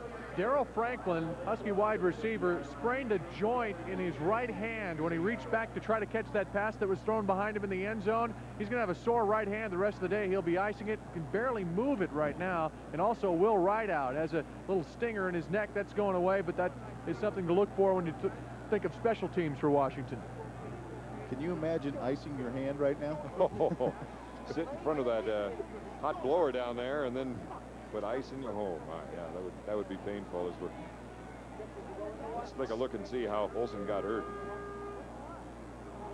See the shot right there. Tony Zachary coming in. Almost looks like it's in the area where it might be a hip pointer. Right on the hip. Watch number 25 come in and just deliver a blow to the back. That's a kidney shot. There's no padding back there, unless you've got flak jacket on, possibly. Or Herschel Walker's shoulder pads. Setting it up for you, only 7 seconds remaining in the first quarter. It is 3rd down and 1 from the Husky 28-yard line. After Washington scored their touchdown, Washington State coming right back after starting back deep in their own territory, and that'll do it for the first quarter. So we will take a timeout of our own.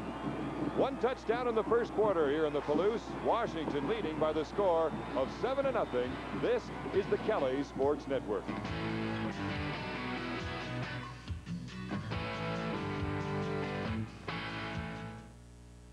These days, a lot of airlines are cutting corners on their meals. This little beauty we like to call banquet on a bun, right, Bob? Banquet on a bun. I like it.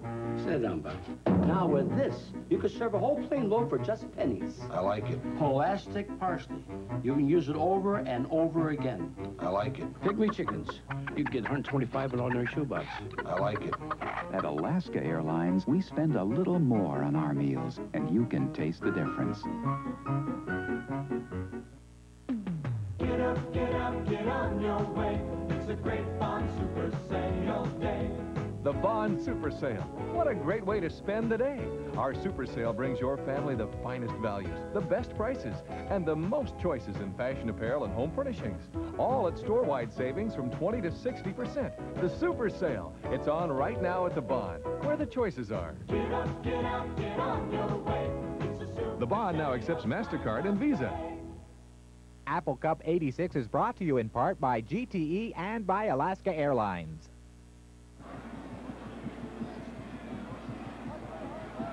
Just clearing up some paperwork. It is indeed Washington 7-0 on our score.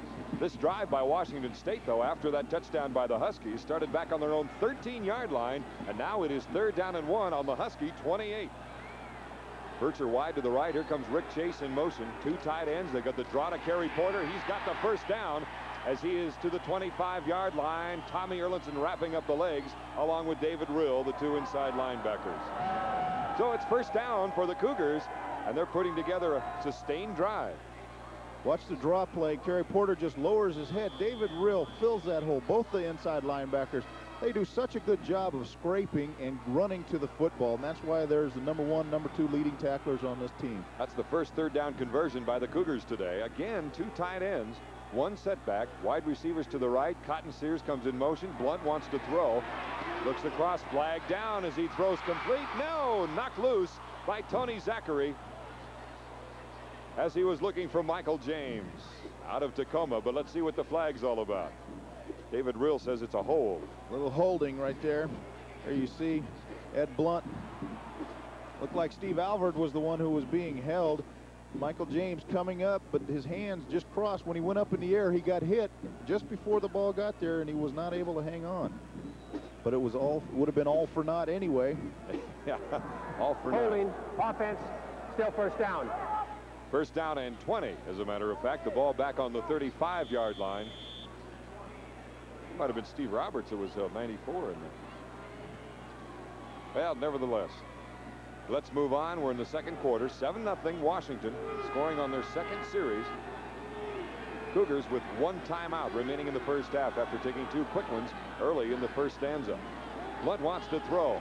First and 20. He's got chased wide open down to the 20, inside the 20 to about the 18-yard line, short of the first down. They need to get to the 15. Rick Chase, one of the best receivers for the Cougars when it comes to over-the-middle passes. And a definite senior leader, and it's going to be a tremendous loss.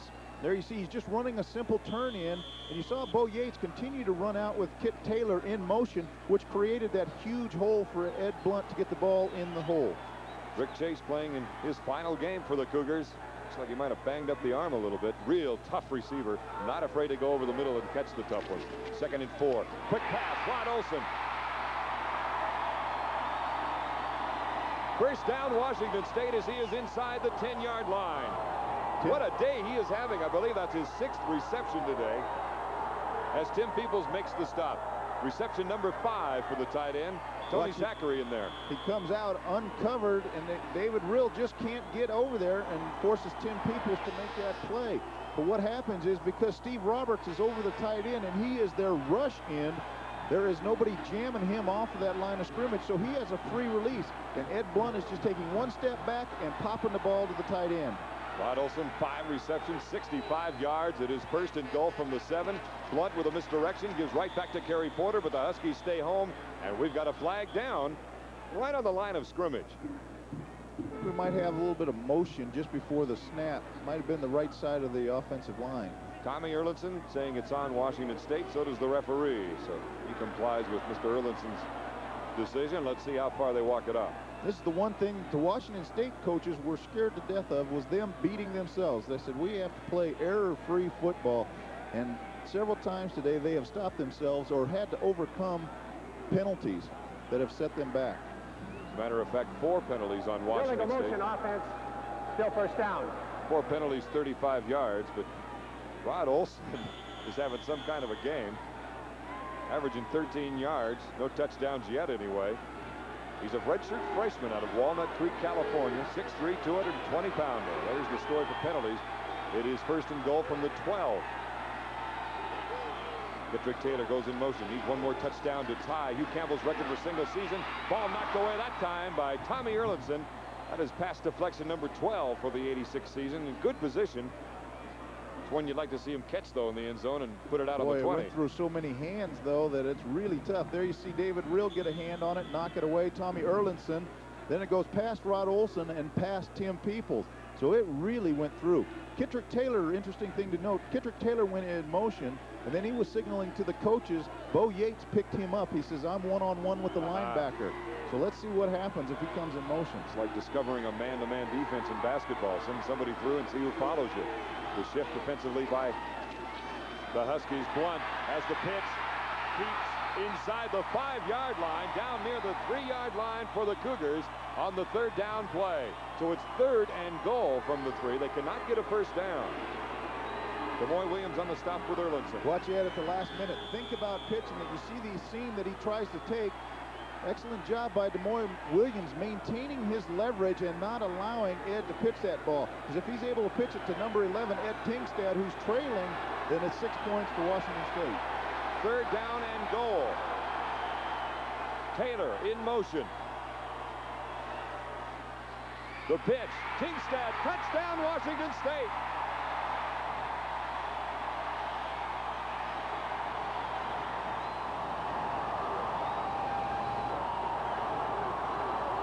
Tingstad's first touchdown as a Washington State Cougar comes against the team that he has followed when he was a youngster living in Spanaway, going to Bethel High School.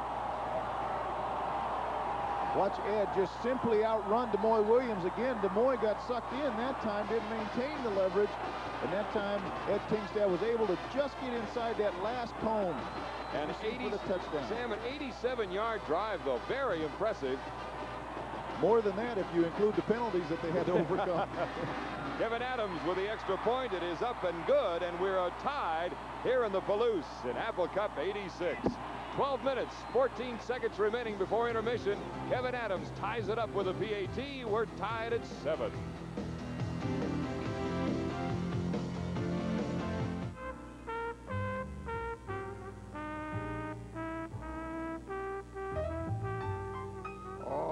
Baby, it's cold outside.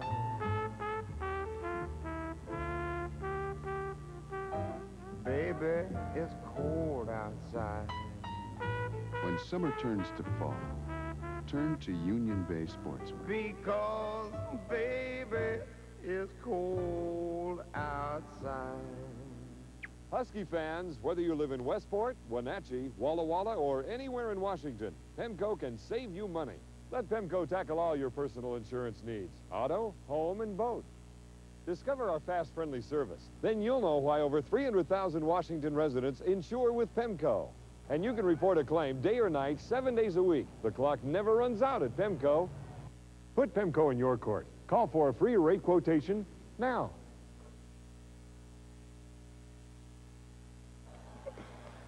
Ed Tingstad, normally a blocking back and maybe a decoy on the part of Washington State's offense, coming up with his first touchdown as a Washington State Cougar.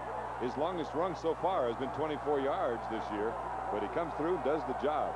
Nick Obrastoff will kick off as Andre Riley will be back to receive along with, looks like Darryl Franklin is back there, and he will wait to receive it, injured hand and all, and they'll walk it out to the 20-yard line. There's your drive. Another good long drive, 5 minutes, 45 seconds. Washington's was 5:22. So two very long, well-executed drives by both teams. Keith Shipman has someone down on the sidelines. He's popular with University of Washington fans. If you're thinking about his little brother, this is Scott Pullman, his little brother now with the Dallas Cowboys. And you most recently have been with the New Orleans Saints, an old Coug back to watch a game. Right, this is my first game that I've seen since I played here, so it's quite a thrill. You obviously from the Seattle area, having a brother who played here, have some mixed emotions. Not really. Well, if you go to this school, you're a Cougar, and it's just a great feeling. It's nice to see the stands filled. Walden, I think, is one of the best things that ever happened to Washington State, and I'm disappointed that he hasn't had the kind of support that they need here. I mean, it's a fun game, fun team to watch. It's very enjoyable. Well, Scott, it's nice to have you back in Pullman. Thanks for visiting with us today, and best of luck to you. Thanks, Keith. Appreciate it. Scott Pullman with us here on the Kelly Sports Network. 5 yards on the pass to Darryl Franklin. Franklin still playing with that bad hand. 2nd down and 5 from the 25. High formation for the Huskies. We're tied at 7. It's Weathersby on the pitch to the right side. Fighting for the first down. Has it. Flag down back on the line of scrimmage. So let's see where they're going to place the ball after the run by Vince, which gets the ball up near the 38-yard line. Rob Cleveland in on the stop along with Ron Collins, who is the second leading tackler, but we got a hold on the Dogs, so they'll back it up. Look at Jim Walden over there pleading. He's upset about something. Jim, you got 10 yards on him already. Wants 15. You know that run by Vince Weathersby is indicative of the way that he's run all year long. And one amazing stat that Washington keeps is yards. Still 2nd down. Yards after contact. And that's where Vince has made his biggest improvement. That time he got hit at the line of scrimmage, broke through that arm tackle, and then went down the sideline. Keeps the feet underneath him and keeps them pedaling. He and Tony Covington both. 2nd and long. 15 yards for the first down. 12 minutes remaining before halftime, and we're tied at 7 apiece. Franklin wide to the left, Mohill to the right side. Chandler, a lot of time, goes to the tight end. Rod Jones up near the 25-yard line, short of the first down. Gain of about 10 as they need to get to the 30 for the conversion. Kevin Thomason hit on the stop.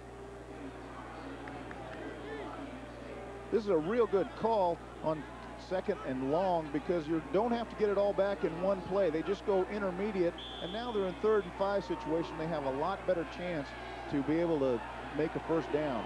Huskies challenging a dangerous man in Kevin Thomason. He leads the Cougars in interceptions with 5. It's 3rd down and 6. They must get to the 30.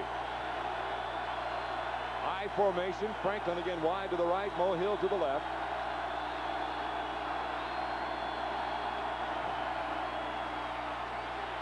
Looking deep. Scott Franklin with the pass too long. Obviously an audible. I was looking down at the 25-second clock and it had expired.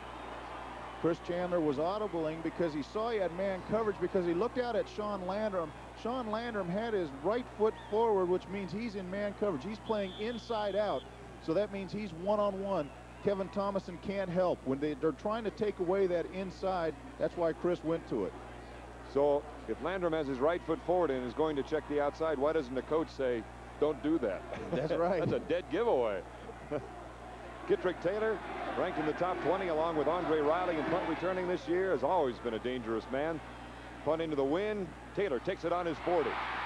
Finds a seam, but David Rill is in there for the tackle at about the 47-yard line of Washington State. 10:55 remaining before halftime. We're tied at 7-7 in the 79th Apple Cup between the Huskies and the Cougars. This bud's for all that you do. It could be any time now. No, Bill had to leave. Can I help you? A friend is counting on you. Need copies by 4:30. I'll cover it for him. Not a word. You keep on coming through, 'cause you make America work, and this bud's for you. Here's to you, Beechwood Age, for that clean, crisp taste that says Budweiser. This bud's for you. Charlie, it's Mike. Doing business over the years, Here to Seattle? Great, when? Charlie and Mike became good friends. Let's say we meet at the airport. Yet they've never met, except over the phone. How am I going to recognize you? 5'8", about 100. The one business tool that will never go out of date. 5'8". I figured you for 6'3", 6'4". No, I just talk big. Pacific Northwest Bell. We've always been the future. Jeff Woodruff on the right, receiver coach talking to his quarterback, Chris Chandler, and you can see we're tied at 7. A 35-yard punt by Thane Cleland and a 6-yard return for Kittrick Taylor. So the Cougars start over now from their own 47-yard line. 1st and 10, 10:55 remaining in the quarter. Quarter number 2. Ed Blunt getting flushed out of the pocket, roll out to the left side, looks for a man, got him as Bo Yates is defending against Michael James. 1st and 10 down on the 25 of the Huskies. Blunt's having a great day. The Cougars coming with what they call their dash pass. They have the quarterback drop back in the pocket and then spin out on a sprint out pass. Watch Ed set up like a drop back, then roll out. Reggie Rogers is giving chase. He throws this ball. Bo Yates is right with him, but Bo is not looking back at the quarterback. Michael James is, and that's why he was able to make that catch. But the thing that Washington State is doing is they're isolating wide receivers on a linebacker. There's the draw to Kerry Porter on 1st and 10. Huskies stay home as Darrell Hall is there along with Steve Alvord and Dennis Brown. You know, one thing, Don, you look where this drive started, it was on the minus 47-yard line. The momentum has changed a little bit. Their last touchdown drive, they were buried deep at the 13-yard line, and the Huskies were the ones having the good field position. Now the thing has changed, and the Cougars are ending up with a good field position. Well, that says something about the wind, too, though. That's exactly right. In the face of the Huskies and Don James right now. Art Malone standing next to him, who's injured. Porter goes in motion. Nobody in the backfield. Looks like he's going to throw, and here comes Bo Yates on the sack along with Darrell Hall. And boy, what a great time to send your weak side linebacker. First sack of the day as Bo Yates gets him at his 4th sack of the year. Watch, there is nobody in the backfield to pick him up. Normally what you do is you have an outside or your uncovered lineman come outside, pick up that weak linebacker, but they brought the strong safety number 40 right there, Darrell Hall, as well as Bo Yates. So they came from both sides, both those guys coming from the outside and an outside blitz, which is a great call by Jim Lambright and the defensive staff. Great year for sacks for the Huskies. A number of people with 7 sacks. Reggie Rogers, one of them, who was involved on the particular sack by Bo Yates. So now it is 3rd down at 19. Blunt looking to the right, got Huskies all over there. I think he was looking for Rick Chase and then dumping it out of bounds. Bud Namick down on the Cougar sideline. The Cougars have a care on the extra point on the touchdown. Mike Utley came limping off. He was banged on the knee again. He has bruised that knee 4 times. It's kind of weak. It'll be something to watch as the afternoon progresses, and it's starting to rain now. We'll see if that has an effect on the ball handling.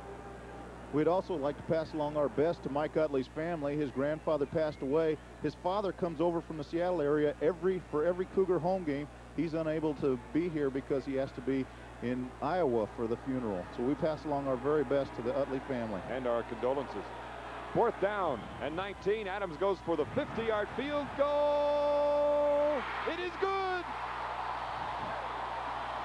A 50-yard field goal by Kevin Adams, his longest before, 37 yards. And he is now 6 for 9. And a tremendous momentum builder as Kevin Adams comes in for the long boot. Former kicker for Cascade High School and doing the job. Adams, a redshirt freshman, right on the 40-yard line, 50 yards.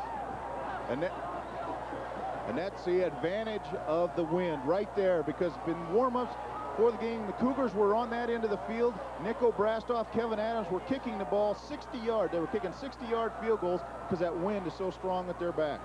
Normally, Nico Brastoff has done a lot of the 40 yards and beyond field goal kicking, with Adams doing the shorter kicks and the PATs, but Adams getting the call. Well, I think Nick has had some problems with his leg this year, as has Jeff Jaeger. And so I think that's why Kevin Adams has taken over that duty. You see the alignment on the right of your screen by the Husky defense. The Cougars on their kickoff team sometimes will just bunch up and kick the ball, and the whole student body chases after the loose squib kick. But as you see, we're going to go conventional here. Nico Brastoff will kick off. And with the wind into the end zone, Franklin will bring it out. Here he comes to the 10, to the 20, and that's where he's wrestled down by Artie Holmes, number 19, waiting for him right there at the 20. So Washington State on a 50-yard field goal on a drive that started back on their own 47. Good field position. Now with the lead at 10-7. 8:54 remaining here in the second quarter of Apple Cup 1986. First and 10 for Washington on their own 20. Darrell Franklin again with a bad hand, goes wide to the right. Chris Chandler at quarterback. Redshirt junior, he'll be back next year for the Huskies. High formation. Here comes Franklin in motion. They give to Vince Weathersby on the quick delay, and Weathersby, good yardage, first down beyond the 30 to the 34-yard line, and some great blocking on the part of the Huskies, as well as the run by VW. That's exactly right. That great blocking. Talking to Dan DeRazio before the ball game, I asked him how many different starting offensive lines has he had all year. He's had 8 different starting offensive lines because of injuries. They have to move personnel around. For 2 weeks now in a row, they've had the same personnel, and they're finally getting some continuity in that offensive line, and it's evident right there as a part of that run. First down and 10 from the 34-yard line. Again, Rod Jones, the tight end, to the left side. Franklin wide to the left, Mo Hill wide to the right. Sweet. Vince Weathersby, another seam. Here he goes. He's up the midfield and still wrestling his way against Kevin Thomas and Sean Landrum and company, and gets into Cougar territory at the 45. What a run by Vince Weathersby. Boy, taking advantage of that seam. And what they're doing that time, I believe they went weak side with it. And they're trying to take advantage of the small outside linebacker, Bob Gregory, who is only 175 pounds. Normally, Washington does not run weak side, but because when they give it to you, take advantage of it. Oh, absolutely. When you got somebody that's 170 pounds going against a running back that even weighs more than you. Good day so far for Vince. First and 10 on the Cougar 45-yard line. There's the draw, this time to Covington. He gets good yardage inside the 40 to the 38-yard line.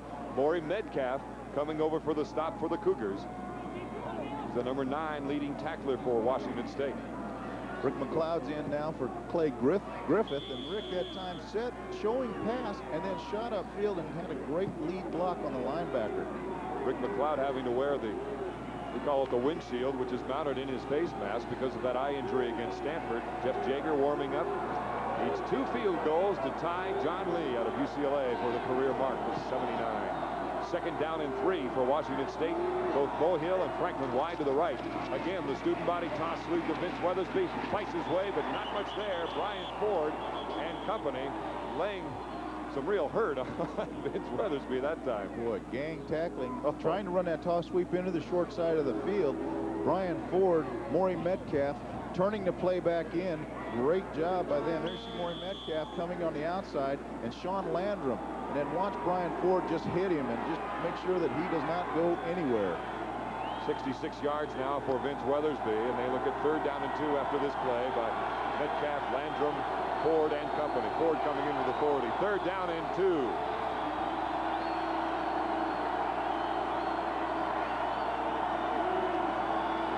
sweep, strong side. Here comes Weathersby. First down for the Huskies. He's down to the 30-yard line. 87, Marvin Adams making the stop, the junior out of Modesto, California. But Vince Weathersby beginning to chalk up the yardage on those toss sweeps to the left and the right.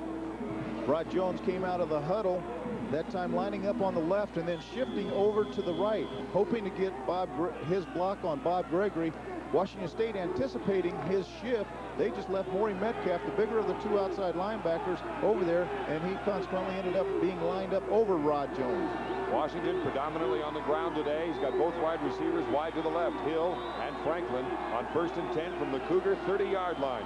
Again, the toss sweep. This time Andre Riley, a little quicker pace, a little faster runner than Vince, and he gets down to near the 25-yard line. Brian Ford making the stop, number 57. He's the junior out of Montreal. The way this 4-3 defense is designed that Washington State plays, it's played for the defensive lineman to take out the interference and let the middle linebacker make the play. And that's why Brian Ford has twice as many tackles as anybody else on the team. We should also point out that Rick Finney was in the backfield on that last play. It is 2nd down and 6. Covington back in at fullback. Wide receivers to the left side. Across the middle, Rod Jones wide open to the 10, down to the 5, inside the 5 to the 2-yard line for the Huskies. Load it up on the left side and then throw to your tight end who comes through the middle from the right. That's exactly right. They watch Washington State have such success with it. They say, well, let's try that ourselves. We'll go ahead and run that same play. See, the Husky coach is paying attention what's going on out there. Rod Jones coming off untouched right through that seam. Sean Landrum making the stop. Darrell Franklin, by the way, limping off the field somewhat. He's having a tough day. Already strained some muscles in his hand. Rod Jones with a big catch. Tony Covington tries to leap, but he couldn't. And they call it a touchdown. Second ever did it, Sam. You're right.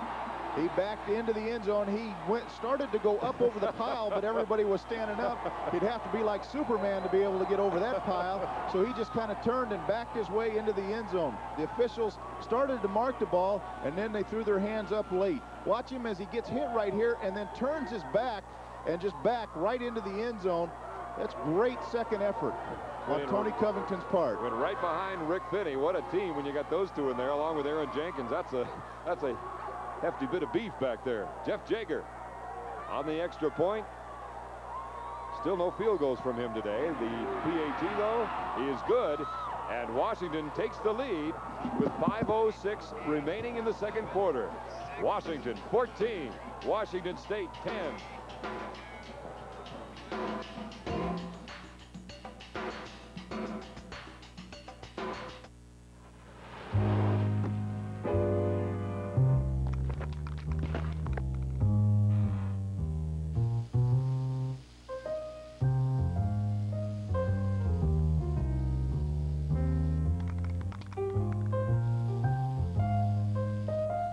With all the services you get for just $4.95 a month, it's no wonder the other banks don't want you to know about Bank Club.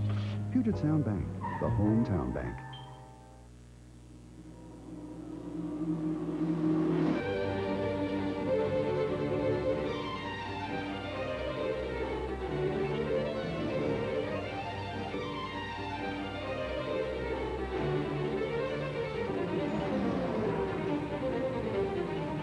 Preceding performance has been brought to you by Porsche.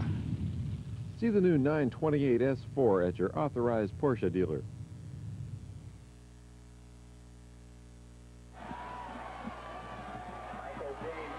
There's your score. 2 touchdowns for Washington. One in the first quarter, a pass to Rod Jones, and then Tony Covington on 1st and goal from the 2 to make it 14-10. A 50-yard field goal earlier by Kevin Adams for Washington State with a win.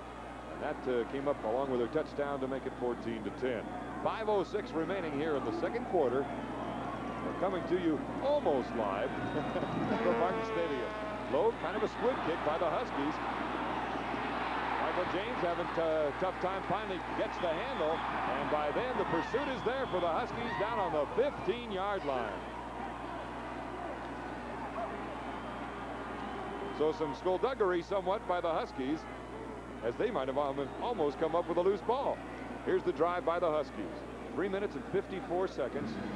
Again, going 80 yards, starting back on their own 20, and in 8 plays, Covington comes up on the 8th and the 2-yard plunge for the touchdown. And they only threw 1 pass in that drive, that being the one to tight end Rod Jones. There were 7 runs and 1 pass. So for the Cougars, they've got 5 minutes to work with. The wind at their backs. 1st and 10 on their own 16-yard line. Ed Blunt out of Pasadena, his last Apple Cup. Terry Porter, his last Apple Cup as well, as he gets maybe 2 or 3 up near the 20-yard line. Let's go down to Keith Shipman. A couple of injury updates for you on the Husky sideline. Darryl Franklin's going to play hurt. Just a little bit of a tender ankle, but he's able to warm that thing up with those heaters, and he's going to be just fine. Also, take a look at Mike Zandowski. He strained his shoulder a little earlier. He's going to be playing a little bit with a tender shoulder as well on the interior of the offensive line. It's starting to rain down here. We have few hairs on top of the head. Know about that very quickly. I wouldn't know, Keith. 2nd down and 7 now for the Cougars on their own 19. Kerry Porter flagged down as Porter carries over the left guard position. Flags one up right on the line of scrimmage. Steve Alvord signaling it's against Washington State. There'll be some motion up in the line.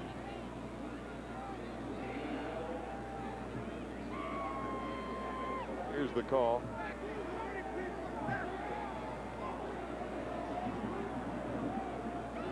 So Jim Walden will.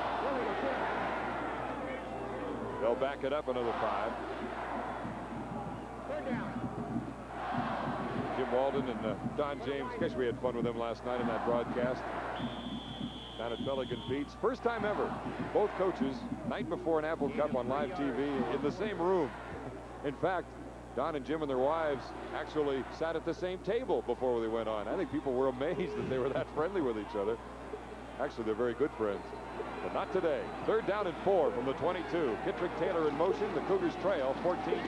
The pitch to Porter. Trying to find that seam. Not really there, but he wanted to get to the 26 for that 1st down. It'll be close. Let's see where the referee puts his left foot. He's going to mark it a half yard short. He is about 8 inches. So it's 4th down. No measurement.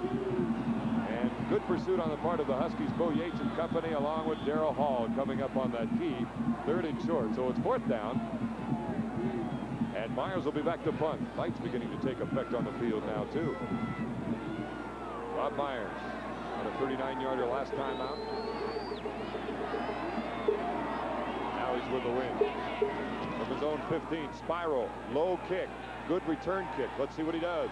Andre Riley from his own 30 looking for that picket fence, has a seam up to the 40, now trying to get outside, still on his feet, but loses a yard, and we've got a penalty down right on the 39-yard line where Andre Riley was. You got to wonder if it's probably a hold, possibly, or a clip on Washington in that kind of area. When you've got a return zigzagging like that.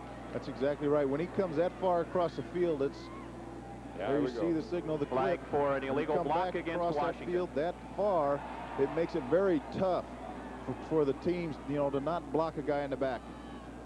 So now Alapate in on the stop. 45 yards, a 9-yard return by Riley. 45-yard punt.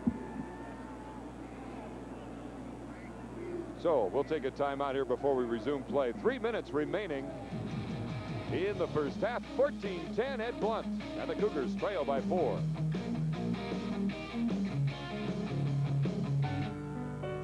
We were there for breakfast in North Bend. We're on showroom floors from Colfax to Seattle. We help more people in more ways than any other bank in the state. And every day, we help each one of them, not as one in millions, but as the only one that matters.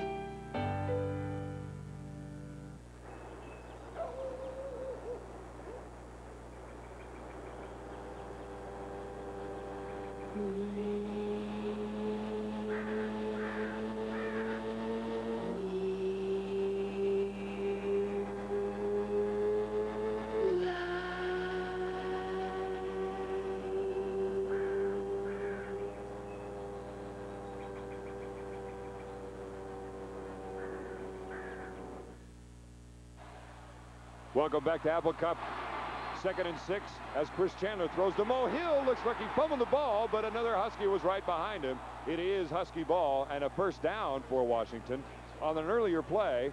And they got to separate Ron Collins and a few other Huskies now. On 1st and 10, it was Vince Weathersby going for 4 yards. And we have a Husky injured. Mo Hill, who has stayed down. Kevin Gogan went over. Ron Collins was going after that loose ball. Kevin Gogan went over and just kind of picked him up one-handed and threw him off of the pile. Let's I clear guess up the, when you're 6'7", 300 pounds, you can do that. Let's clear up the paperwork, though, right now. Vince Weathersby going 4 yards on the play that we missed. And then as we came back, the completion to Mo Hill for a first down. Here's the play again now to Mo. There you see the play-action pass, which brought Brian Ford into the line of scrimmage, and then they just completed the square-in route right behind him. Mo Hill coming in. Let's see if we can see where he gets hurt. You see him try to keep his balance. That's what he does so well, is put that left hand down and get that extra yard. There you see the football come out right there.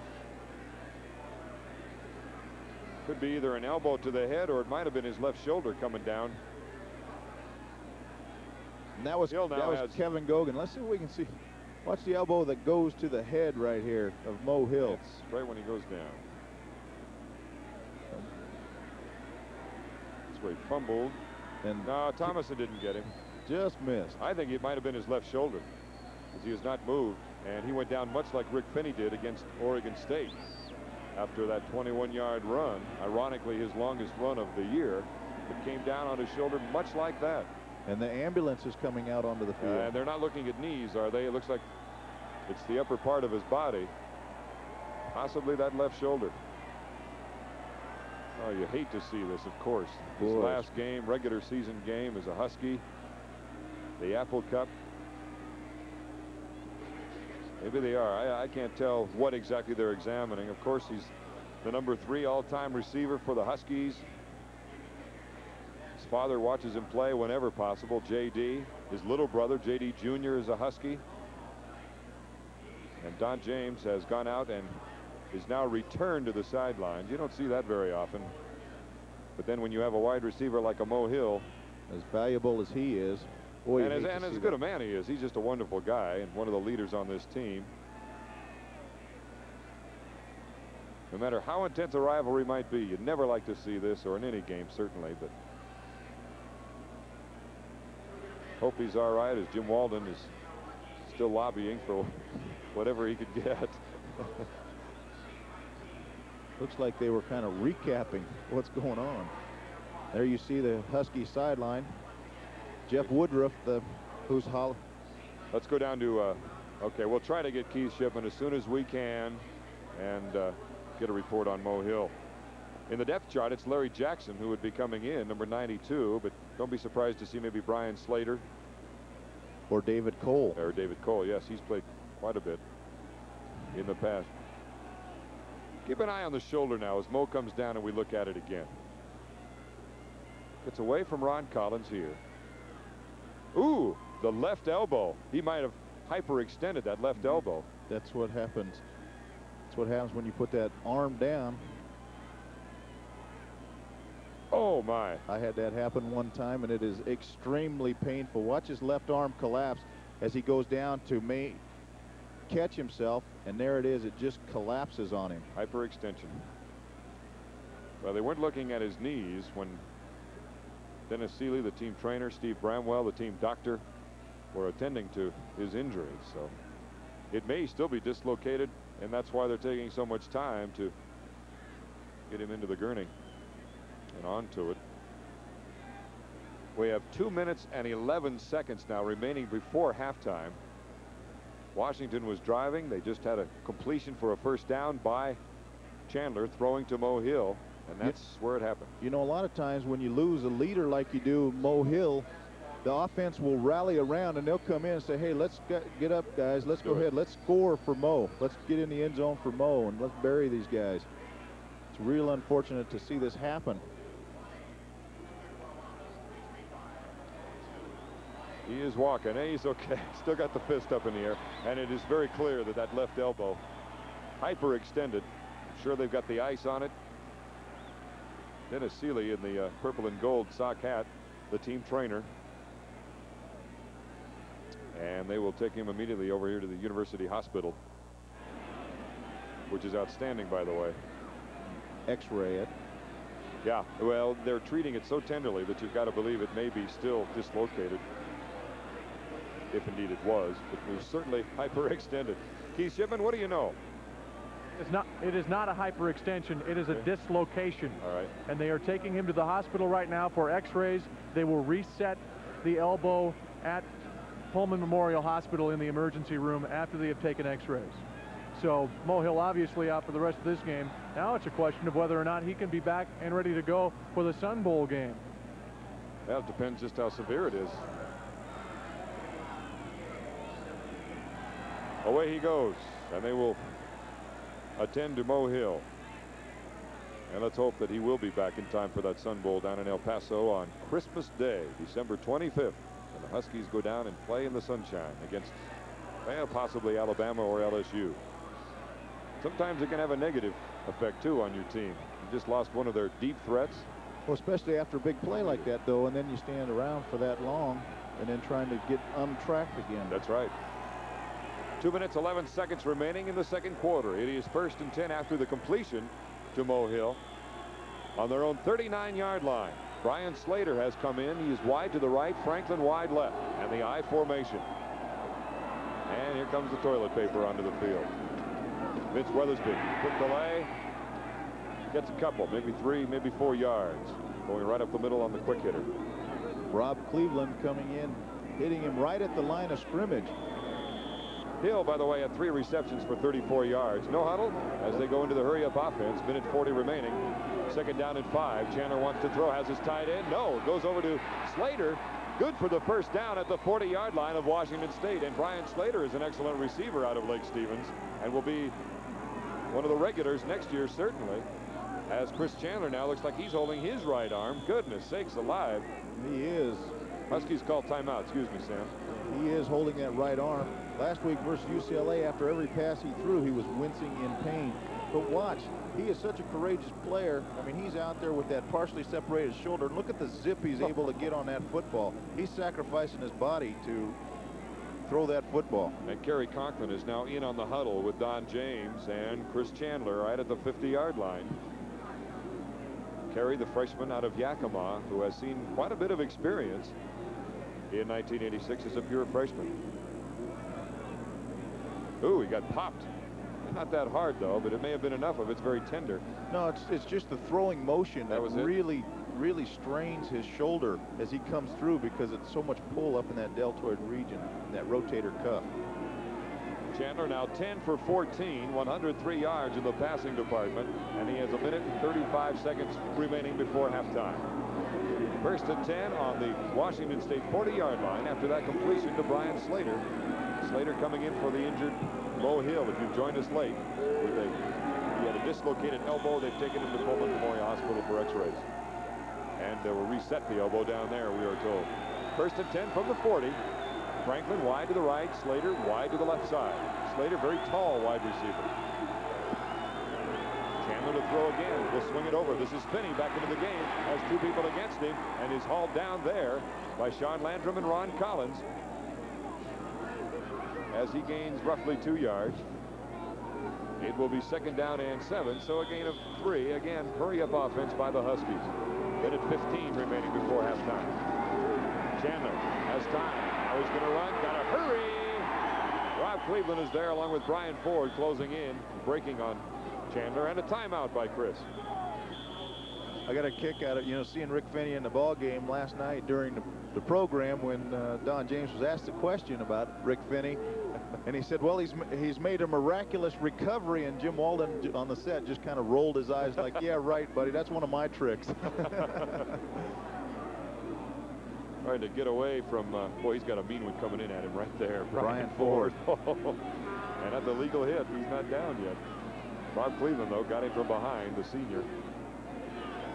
The whole Cougar defense is huddled around over on the sideline talking to Lindsey Hughes, and there you see Chris Chandler. Boy, Don James, Brian Slater.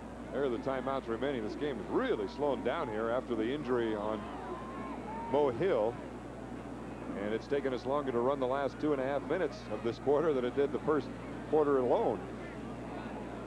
Jeff Jaeger has his tee in hand. Would be kicking into the wind. The ball right now still on the 33. So he's looking at a 50-yarder. At, well, right now as they stand, it would be a 50-yarder. Temperature really hasn't dipped that much from our opening kickoff. Here come the Cougar defense. And Rick Finney is in the ball game. Coach Matt Simon giving him his last-minute instructions as he ran onto the field. Now they're going to short yardage situation, and that's where Don James wanted to use him today. Here we go, 3rd down and 3. A minute 2 remaining. Second quarter. Huskies 14-10. Slater in motion, top of your screen. Student body pitch, and it's Vince Weathersby for the first down for Washington. Clock will stop as they move the chain downfield. Sean Landrum and Kevin Thomason make the stop on the toss sweep for Vince Weathersby. Weathersby, a lot of yardage here in the first half. Clock now running. 1st and 10 from the 25. Chandler looking deep in the corner for Slater. He's got it. Touchdown Washington with 47 seconds remaining on the clock before halftime. Great throw by Chris Chandler, throwing it over Sean Landrum and in front of Artie Holmes. Brian Slater took that corner pattern inside and then just angled out. It was just a picture-perfect play. That's his second touchdown reception of 1986, the sophomore out of Lake Stevens. 6'4". He is a tall receiver and fast. He is very fast. Coming into the ball game, he only had 5 catches, but he was averaging 22.2 yards a catch. And now he has 2 catches today. And Jeff Jaeger again is looking at a PAT rather than a field goal. But I think he'd be very happy with that. That now will send the Huskies into the locker room after 47 seconds of runoff with a 21-10 lead. That was a lovely play. Brian Slater, heir apparent to Mo Hill's position probably next year. I think we can go that far and say it. Who can forget Slater's one-handed catch against BYU? Was held on his right arm by the defender, came around with a left hand and still made a 35-yard reception. It was unreal. And they also have Fitzgerald, who was involved in a motorcycle accident earlier in the year, broke his leg, but he will be coming back. He's like a bookend to this man catching the ball. Slater, tall and lean. Watch him just lay out, bring that ball in. There's Artie Holmes right there, and there's nothing that he can do. Let's see what Chris thinks about it. He knows it's there. He says, hey, nothing to this. Can of corn. Well, they've doubled their touchdown output this year over last year, the Washington offense, that is. And they only needed 30 points coming into this game to become the all-time scoring machine in Husky football history. The kick again. Tough time for Michael James to handle it, and he decides, I'm just going to lay down right here on the 17 with 42 seconds remaining, and the rain is starting to come down. A lot of umbrellas popping up around the student body. You see some of them there. Kind of a quiet crowd, Sam. There are a lot of Huskies here, too, so I'm surprised it's not noisier. Boy, it is quiet. The Cougs need to come out and get a quick score because Washington will have the ball again coming out in the second half, and that's the advantage of that deferral of the kickoff. 42 seconds remaining before halftime. A minute. Check that. 1st down and 10 now on their own 17-yard line. And Blunt is going to lay down and head for the locker room. Gee whiz. So, I'm a little surprised at that, actually. That's uncharacteristic of Jim Walden. Now, Jim came in saying he thought that this was the best Husky team he'll be facing since 1982 because they have so many more weapons offensively. And you talked about it, how he felt many felt that the Cougars weren't as potent as the Huskies offensively this year, which is uncharacteristic of this series. Blunt lays it down another time, and that'll do it. So we are at halftime, and a late score from Chandler to Brian Slater. A last-second touchdown by the Huskies make it 21-10. Huskies over Jim Walden and the Cougars. This is the Kelly Sports Network.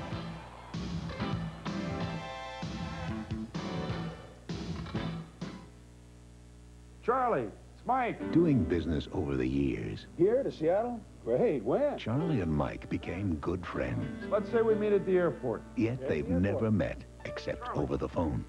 How am I going to recognize you? 5'8", about 100. The one business tool that will never go out of date. 5'8". I figured you for 6'3", 6'4". No, I just talk big. Pacific Northwest Bell. We've always been the future.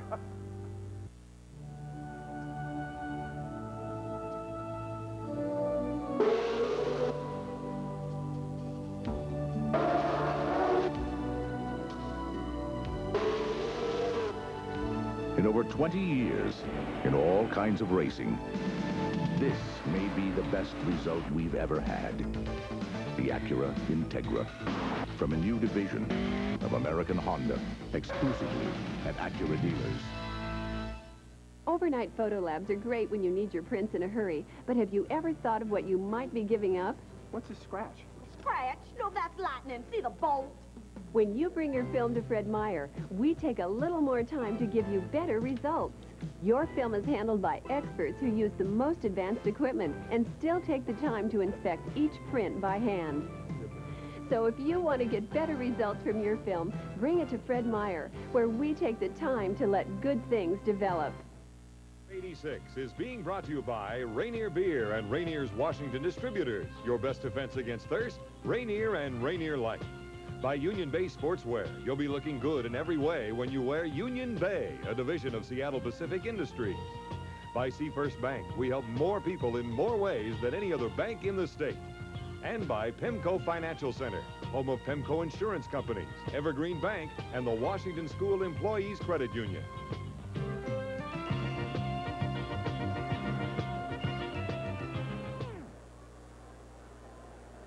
And it's halftime here at Martin Stadium. Washington leading after that last-second touchdown from Chandler to Brian Slater, making it 21-10 here at Martin Stadium with better than 40,000 people watching this game. Hello again, everybody. I'm Don Poier with the president of Evergreen Bank, which is all under the umbrella of the PEMCO company. And they have been very, very kind and gracious sponsors for our broadcast this year, and they have donated a number of fine things, including money for our PEMCO Player of the Week on our Husky show that we've had each week on Thursday nights with Don James out of Benjamin's Restaurant. You've got even more for us, representing the PEMCO company for us, Roy. Yes, Don. You know, for 50 years, the PEMCO Financial Center has had a deep interest in education. And our first corporation in the center was the Washington School Employees Credit Union, serving educators throughout the state. And PEMCO Financial Center, the PEMCO Insurance Companies, and Evergreen Bank take great pleasure in joining the credit union in presenting two checks today. Oh, my. One for the University of Washington for $1,000. Hold it down like that. There you go. And one for the Washington State University for $1,000. These funds are to be used for the General Scholarship Fund at both universities. Thank you, sir. Can't say enough nice things about PEMCO. And letting me shoot baskets in their commercials. And winning, and getting them in there once in a while. Thanks very much, though, Roy. And as a matter of fact, we're on the subject of higher education. We have quite a discussion right now. Keith Shipman spent some time with the governor, Booth Gardner, also the presidents of both Washington and Washington State, Bill Gerberding of Washington and Sam Smith of Washington State. Let's join Keith Shipman. Halftime of Apple Cup 86, and today at halftime we would like to discuss higher education in the state of Washington. And to do so, we've asked the governor of the state of Washington, the Honorable Booth Gardner, to be with us today, and we will hear also from the university presidents from the major research institutions in the state of Washington. First, we will hear from Dr. Samuel Smith of Washington State University. We will also hear today from the University of Washington's president, Dr. William Gerberding. Let us begin with the governor of the state of Washington. Booth, let's talk about the plan which you have set to present to the legislature in regard to higher education. What are your objectives in this initiative which will improve higher education in our state? Well, my first objective is to reverse the deterioration which has taken place in higher education in the state of Washington. Only 8 states in this country have put less money into higher education than the state of Washington over the past 10 years. And with the tremendous requirements for K through 12 education and human resources, the higher education component of state financing has been squeezed from about 21 or 2% of the state budget down to about 14% if we don't do something about it in the next biennium. What we're looking at doing is reversing the trends that have been in existence for the last several years, which is a deterioration in faculty salaries, instructional support, that's libraries, classroom and laboratory equipment, and all the things that go with running a good educational institution from the academic standpoint. Then plant and maintenance funds, and then we're also going to address some smaller issues, but very important ones, like minority recruitment and retention, student financial aid, closer linkage between the business community and the universities so that in-state businesses can have direct access to the institutions, as a comprehensive program to stop the slide toward mediocrity in the state and to move back toward a better future. When speaking of funding, you have mentioned the term fresh money. Where is fresh money coming from? Well, that's my job to make a recommendation to the legislature, but the purpose at this juncture was to lay out what the issues were, and then we'll make a determination of how we recommend funding that. We're visiting at halftime of a sporting event, the Apple Cup 1986. Where does collegiate athletics fit into the scope of higher education? Well, the two gentlemen on my right can answer that much better than I, because they're experts in the field. But very simply, I know from my standpoint that I try to get some exercise every day, and I work very hard at my job, but a healthy mind requires a healthy body. And my observation has been that what we observe as collegiate athletics is just the tip of the iceberg for a tremendous intramural program that exists at these universities and all the regional universities and the community colleges in the state, so that all students have an opportunity to make themselves feel better about themselves. But in addition to that, it's also kind of a rallying point for universities. It's something that people can focus on besides their own needs to study and get through the institution. Governor Gardner, thank you for being with us at halftime. When we come back, we are going to visit with the presidents of Washington State University and the University of Washington as halftime for Apple Cup 86 continues in just a moment.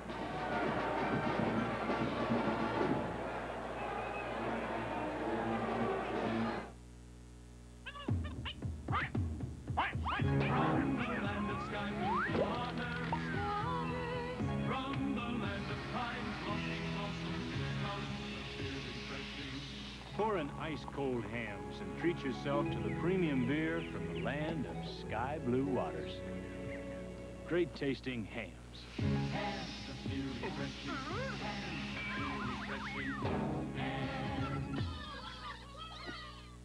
Jim Cole knows his business inside out.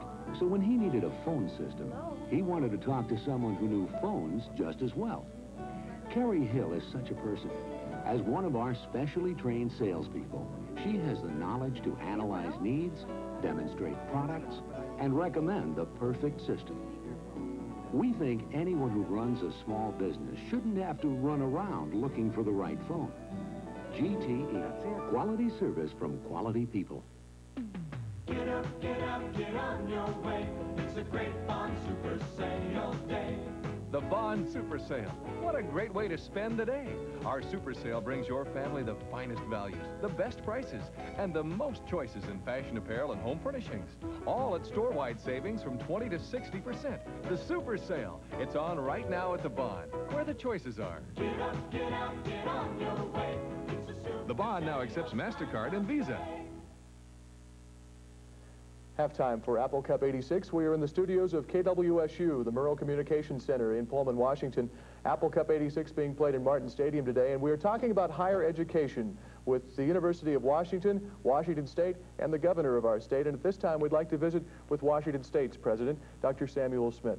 Sam, you're the current chairman of the State Council for College Presidents and a supporter of a total education system. Given the current proposal that Governor Gardner has on the table, what are your feelings? First of all, I think it's a very remarkable proposal, the fact that the governor has moved forward and taken the leadership on trying to move all of education forward, not just higher education, but all starting from K through 12 through higher education. It's a remarkable symmetry that's being formed here, where he's trying to move the whole system forward.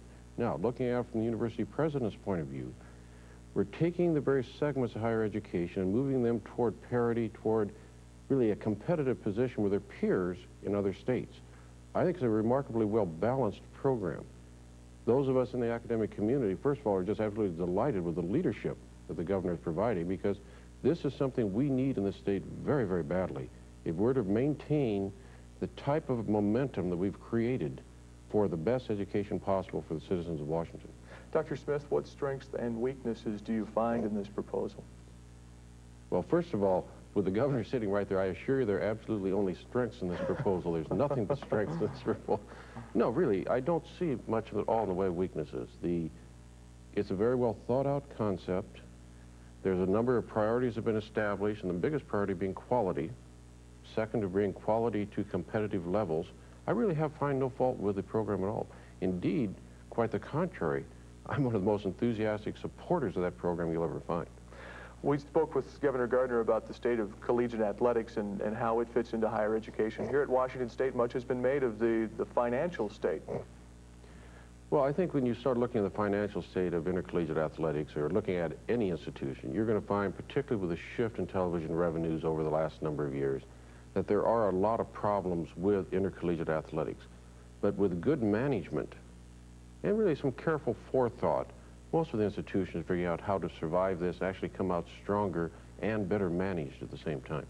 Dr. Smith, thank you for being with us at halftime. We will continue our discussion with University of Washington President Dr. William Gerberding when halftime continues on the Kelly Sports Network.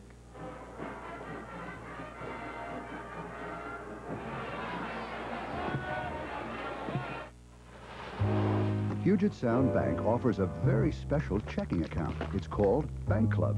It features no per-check charge. You get personalized checks, traveler's checks, unlimited bank machine usage, even an insurance policy. Yet, Bank Club only costs $4.95 a month. No surprises, no hidden charges, just $4.95 a month. Well, it's no wonder the other banks don't want you to know about Bank Club. Puget Sound Bank, the hometown bank. This baby will blow the doors off anything on the road, just like a BMW. Isn't she a beauty? BMW would build one like this. You think BMW has advanced technology? Listen to this. Your door is open. For about $22,000, you can own a BMW 325, or the hollow feeling of having settled for less.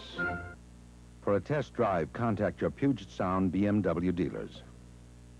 Time of Apple Cup 1986, we are discussing higher education in the state of Washington, and it's time to visit with University of Washington President Dr. William Gerberding.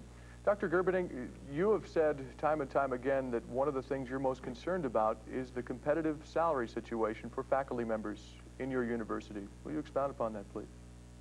Well, we have fallen seriously behind our competition, and so has WSU. The governor's proposal is like rainfall in an agricultural area that's in a drought. It's a marvelous expression of his leadership. Now it's going to take a lot of work to get it through, but we desperately need it. These institutions and other institutions of higher education make a major contribution to this state. We've been in serious trouble for maybe 7 years, and this proposal is the first major step back in the right direction. We are thrilled about it. Athletics. We are at halftime, and the University of Washington has one of the finest athletic programs in the country. Your views on higher education and athletics and how they mix? Well, I'm a bit out of step on that subject these days, Keith. As you know, there's a lot of criticism of intercollegiate athletics. And I stood up at a meeting of the American Council on Education the other day when they were ragging on football and intercollegiate sports and said, wait a minute, intercollegiate sports is a good thing. We have problems, but intercollegiate sports didn't kill Len Bias. Drugs did, and drugs are a profound societal problem in this country. I think intercollegiate sports are a good thing. They are a bit awkwardly placed in an academic setting. They do create pressures and tensions that serious people have to worry about and work through. But on the whole, I think they're a healthy element in a university environment. Do you see them growing together in a positive way in the future? Yes. I think that the presidents and chancellors of major intercollegiate athletic programs have been increasingly active in endeavoring to bring some sense and rationality into intercollegiate sports, to emphasize the academic dimension, and I think that we're having success. I think effectively we've taken over the NCAA. Hasn't been all fulfilled yet, but largely we're there. Dr. Gerberding, thank you for being with us today. Gentlemen, we appreciate your comments on both higher education and the state of athletics in the state of Washington, and we wish you all the best of luck in the second half of this football game, whoever you may be rooting for. Thank you, Keith. And we will continue with first half highlights and statistics with Don Poier and Sam Atkins when we continue with halftime in just a moment.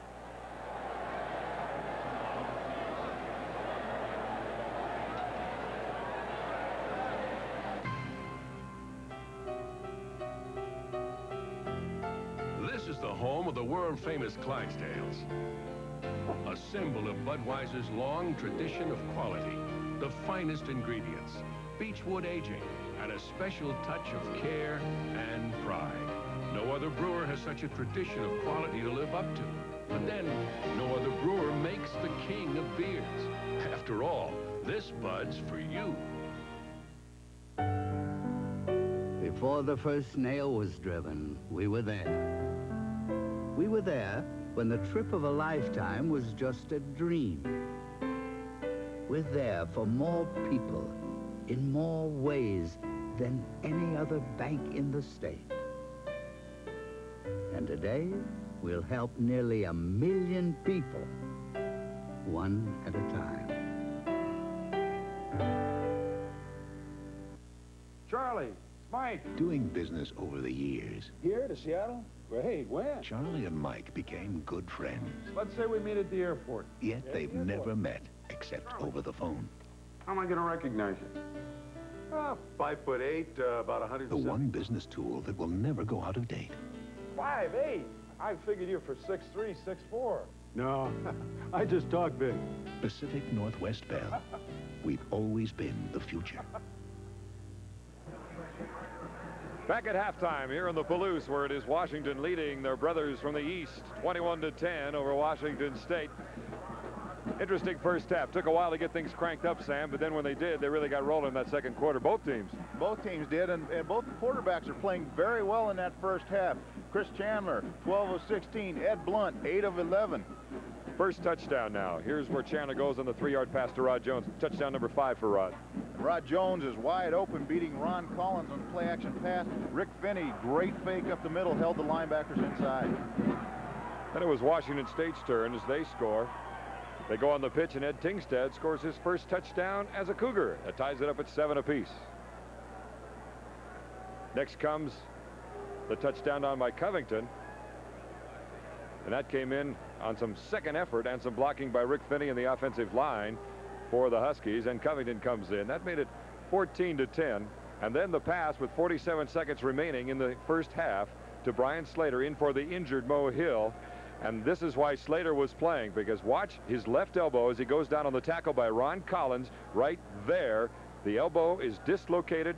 He has been taken to the Pullman Memorial Hospital, where they are x-raying the elbow and also seeing they will set it there, but x-rays first to see what kind of condition that left elbow's in. As far as statistics, it was fairly dominated by Washington in that second quarter, but for quite a while, it was quite even. First downs now, Washington taking the initiative. Washington is moving the ball very well, and bear in mind, they do have the ball second half. Also yards rushing, Washington keeping it on the ground. Vince Weathersby has 89 yards. Passing, you see again, fairly close. Washington and Chandler having a good day, 2 touchdowns. Also in total yards, 252, pretty good nod for Washington. So that's the situation, 1 turnover each for the teams, and that all balances out and translates into a 21-10 lead for the Huskies. We've got 2 more quarters to go, though, here in Apple Cup 1986. We'll return to Martin Stadium in a moment. This is the Kelly Sports Network.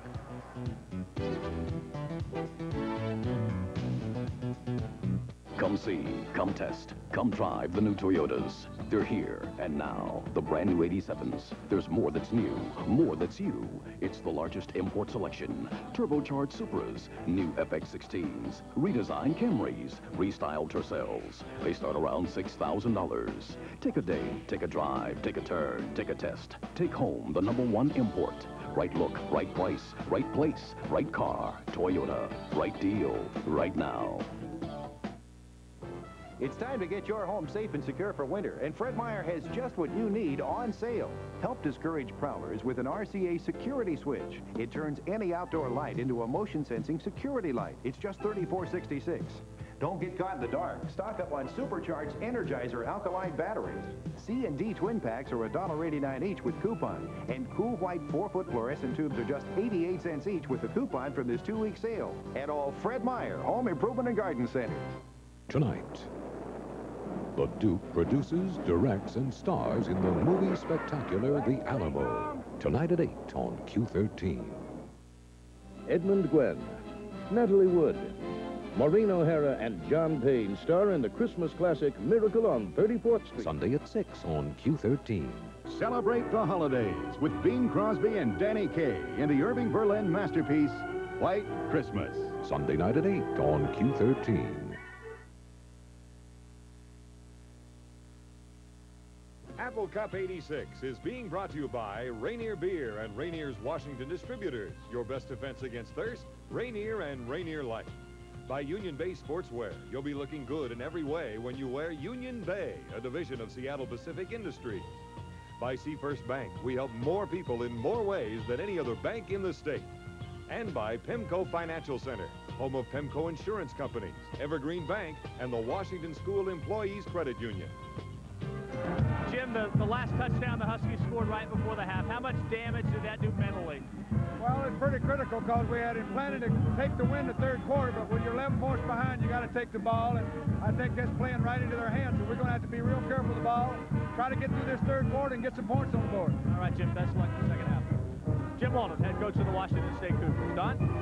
Thank you, Bud, and it's getting a little more chilly, a little chillier out here now as the players come out, and it's always so cold when you first come out here after that warm locker room at halftime. You got to get warmed up quickly, and especially when you never play, as I well know. 21-10 is our score, and Jim Walden alluding to that last play or last touchdown by Washington, making it 21-10. The pass to Slater again. He is a deep threat. He is very deceiving because those long legs make it look like he's not running all that fast, kind of like a Jamal Wilkes in basketball, so smooth and running. You don't think he's going that hard, but all of a sudden, boom, he's past you. He's by you, and he does have great speed. So Washington will be kicking off, and as Jim Walden said, they have to take the ball when you're down by 11. They'll be going into the wind, but Washington will be going into the wind in the fourth quarter. Chris Chandler, a very good first half. 2 touchdown passes, 12 for 16. He's on a pace to possibly have his best game ever in the passing department for the Huskies. His high game is 238 yards passing. Thane Cleveland kicking off down to Michael James, deep into the end zone, and he will stay right there. So Washington State down by 11. We'll have it 1st and 10 from their own 20-yard line as we start the third quarter of Apple Cup 86, the 79th time they have gotten together. Last year, 21-20, Washington State. Keith Shipman, what have you got for us? An injury update from the Husky sideline. Brian Habib will not play in the second half. They are holding him out because he sprained an ankle. Tony Covington has a sprained ankle as well. He's in a play-to-play situation.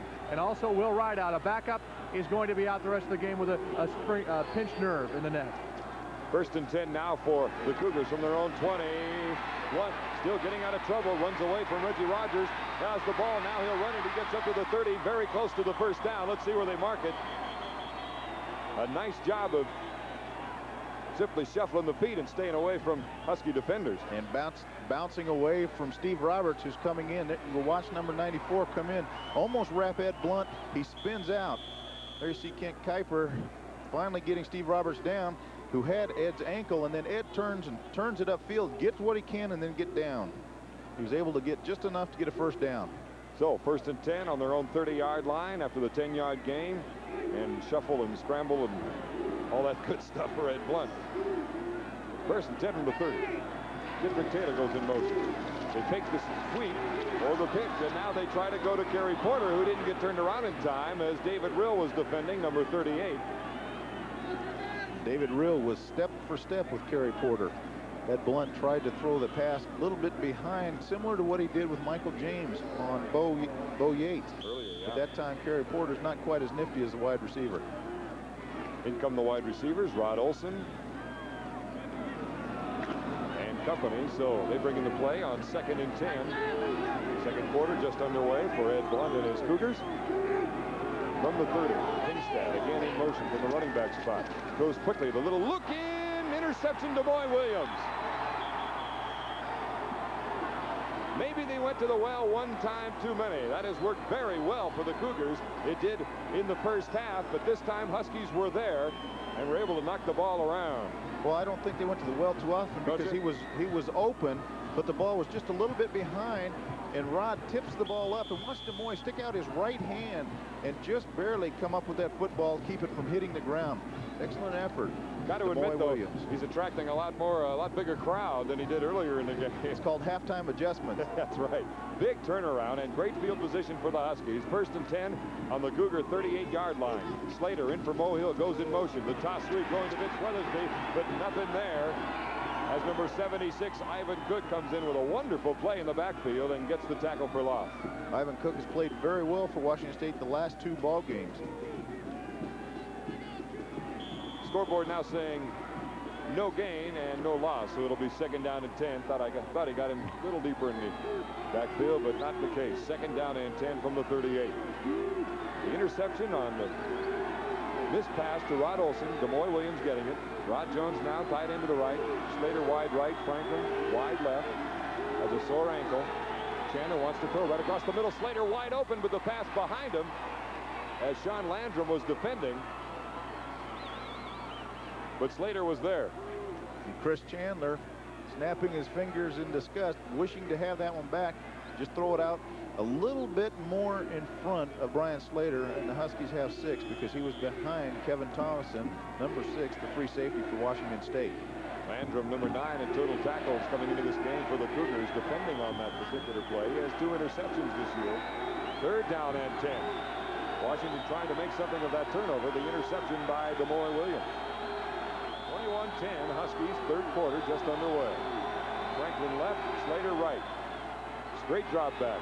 Again, they go to Slater with his height advantage, leaps up and has the touchdown, Washington. Standing at 6'4", going against the 5'9", Sean Landrum, and it really paid off there, Sam. What a great effort. He slowed down. I'm surprised he did not throw a flag because Sean Landrum was all over him, bumping him, not really playing the ball. But watch this isolation. Brian Slater going down the field. Now watch Landrum hit him. He runs up his back. Brian Slater knows the pass is a little bit short. Watch him slow down and let Landrum run up his back. There should have been a flag there, but great concentration, and he comes down with that pass. Brian Slater coming in for the injured Mohill already has 2 touchdown passes. What is that? 2 passes, 2 completions, 2 touchdowns? Oh, he's got 3 completions, 3, but he should transfer those to Mo so he can break the record. That's right. 3 receptions for 69 yards, 2 of those touchdowns. The PAT good by Jager, and Lightning striking not only a 2nd time, but very quickly. 28-10, Washington.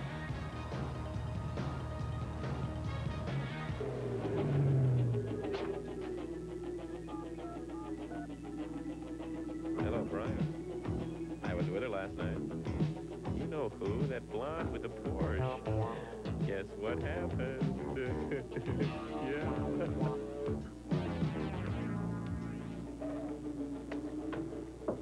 Union Bay Sportswear. You wear it. You don't talk about it. Cougar fans, whether you live in Colville, Cleellum, Kelso, or anywhere in Washington, PEMCO can save you money. Let PEMCO tackle all your personal insurance needs. Auto, home, and boat. Discover our fast, friendly service.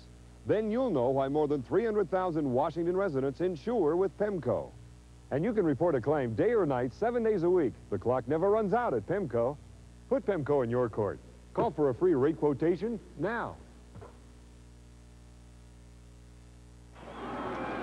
Brian Slater with 2 touchdown receptions in this ball game. One late with 47 seconds remaining in the 2nd quarter, and then very quickly here with 13:24 remaining in the 3rd quarter, he gets his 2nd of the day. 28-10 Washington. Cleveland's kick. Again to Michael James, and with the win, and this one all the way up into the lower seats. So again, back to the 20-yard line for the Washington State offense, and now they look at a 17, check that, an 18-point deficit instead of 11. Let's pause for a moment to let our stations on the Kelly Sports Network identify themselves. This indeed is the Kelly Sports Network. This is Q13, KCPQ 13 Tacoma, the College Sports Channel.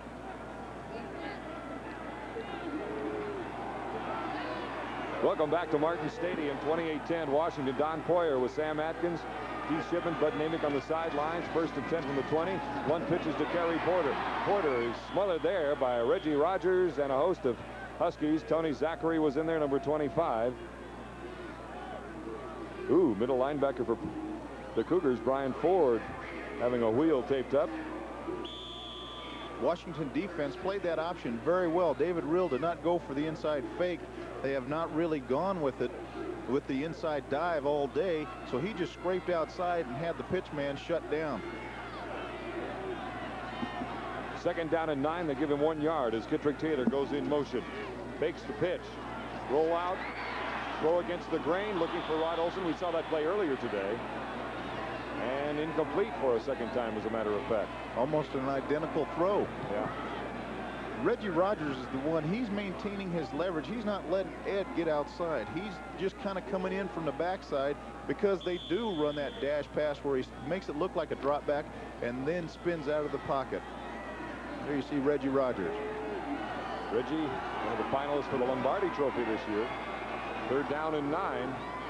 And here comes everybody. They pass complete to the 25, well short of the 1st down as Michael James has the reception, but good defense by Tommy Erlandson, David Rill, the 2 inside linebackers doing the job. So it is time to punt into the wind for the Cougars. Michael James, leading receiver for the Cougars this year too. I believe they're averaging 22 yards a punt into the wind. So that wind definitely taking its toll. Looks like Huskies might have 10 people going on the block as well.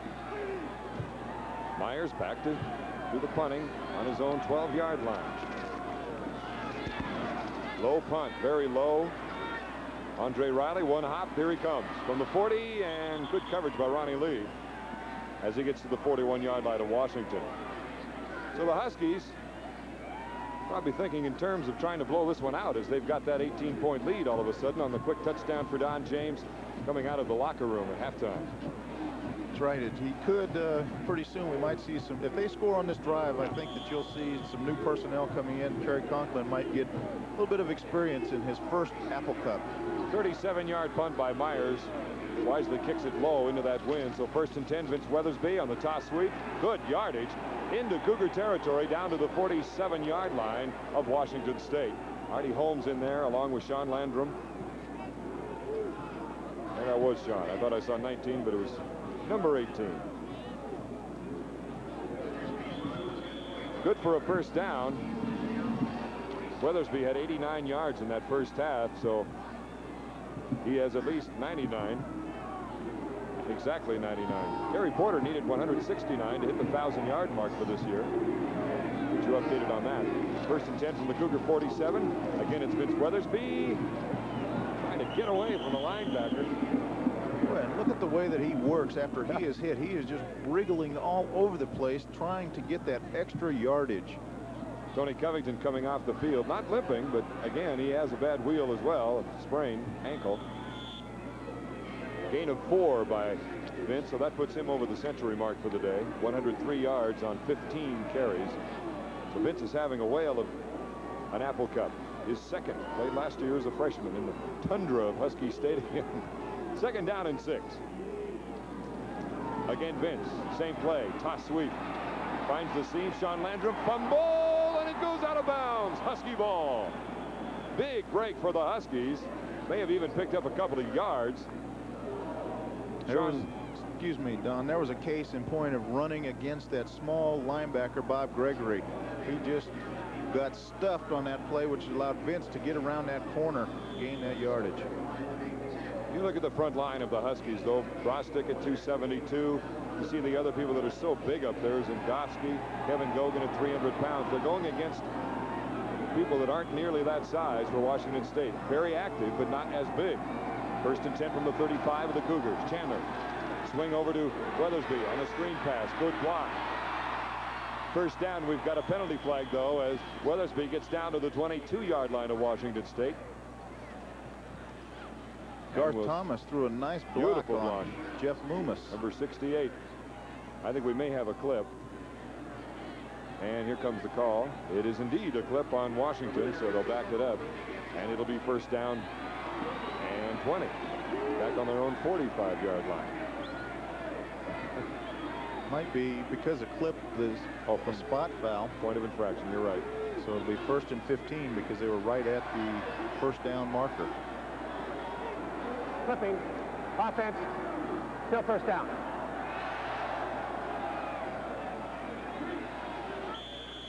So we're looking at roughly first down. They need from the 40 to get down to the 25-yard line. So first and 15. Darrell Franklin coming out wide to the right for Chris Chandler at quarterback. Slater wide to the left again against the shorter Sean Landrum. And the eye with Finney at fullback. And they go to Vince Weathersby. Here's the reverse to Darrell Franklin. Gets one good block down to the 30 and out of bounds at the 29. Short of the first down by about 4 yards. I bet Gary Pinkel, the offensive coordinator and quarterback coach, about fainted. Watch Chris Chandler come out and lead the block. There you see the exchange. Darrell Franklin. You watch number 17. He'll come in, throw a block right there. Loomis saying, what are you doing? You got that separated shoulder. Use a leg or something. I don't care if you get called for tripping. Just don't hurt the shoulders. Darrell Franklin coming up with a 10-yard run. So it is now second down and 5 from the 30. Washington leading 28-10. Finney and Vince Weathersby in the backfield. Here's Finney with the ball. Number 75, though, Tony Savage waiting for him at the line of scrimmage. Tony, the redshirt freshman out of San Francisco. Let's go down to Keith Shipman on the Husky sideline. Here is an update on Lonzel Mohill. Dr. Steve Bramwell has just returned from Pullman Memorial Hospital. They put his elbow back in place. There were no fractures. Dr. Bramwell seems rather optimistic, although this is a 3 to 6 week injury. And it'll just be a day-to-day type of thing for rehabilitation for Lonzel Hill. Yeah, we're 4 weeks away from the Sun Bowl, so time will tell. Third down and 4 for the Huskies. Ball on the 29 of Washington State. Chandler now looking. He'll take it himself and gets down to about the 26-yard line and looks like about a yard short as Brian Ford comes in on the tackle. And it'll be fourth down. Maury Metcalf also in on the play. Here it is again. He wanted to throw a little hitch pattern, maybe. He did, and then he finally tried to make something happen, knowing that he only had to go little ways, tried to make it himself. But Maury Metcalf, Brian Ford right there to make the tackle. So Jeff Jaeger was probably hoping that he wouldn't make it so that he can break this record. Jaeger now with 77 field goals. This would put him in second place with Louis Zendejas. Is it Louis or Max? Max. Max Zendejas, who is in second. It is up. 40-yarder. And it is good. So he is now second in the all-time mark across the country. 8:42 remaining here in the third quarter. Washington 31, Cougars 10. Back to the Apple Cup in a minute.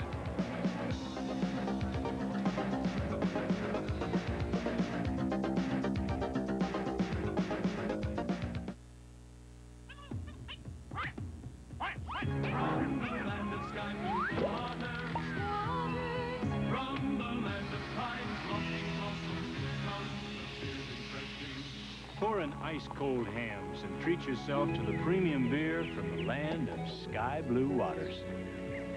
Great tasting hams.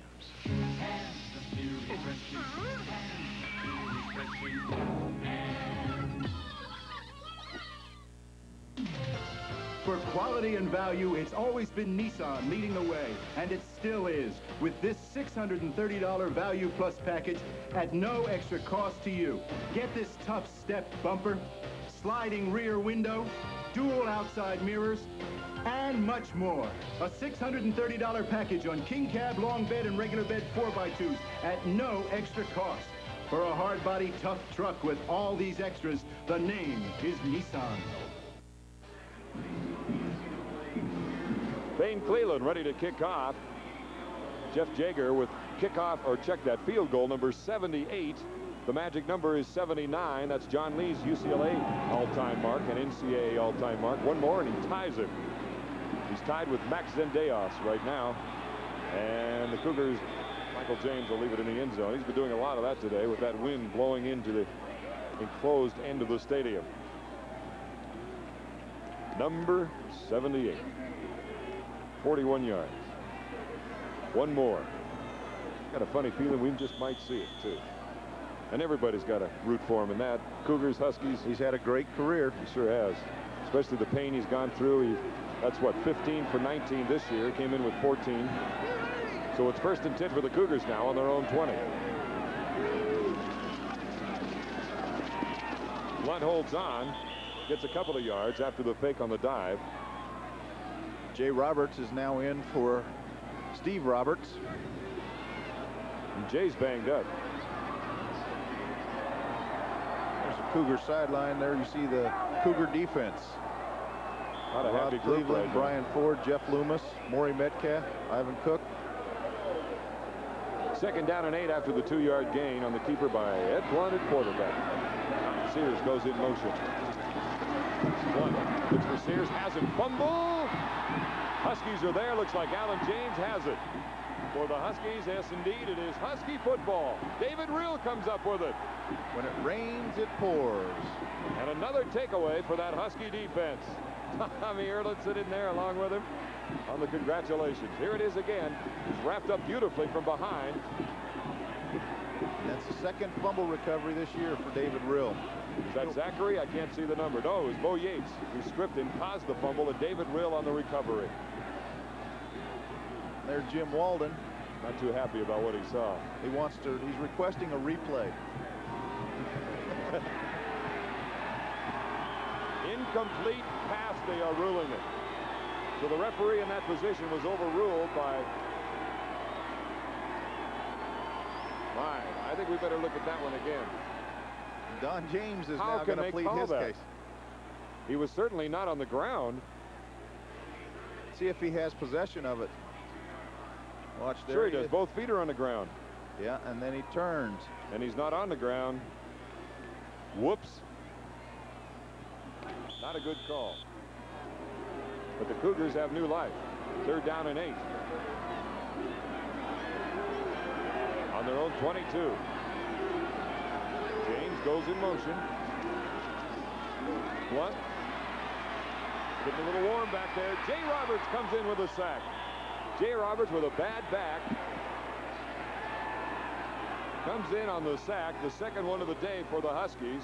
For Jay Roberts, that is his 3rd for the year. And the 10th for that strong linebacker position. Steve Roberts also has 7 sacks.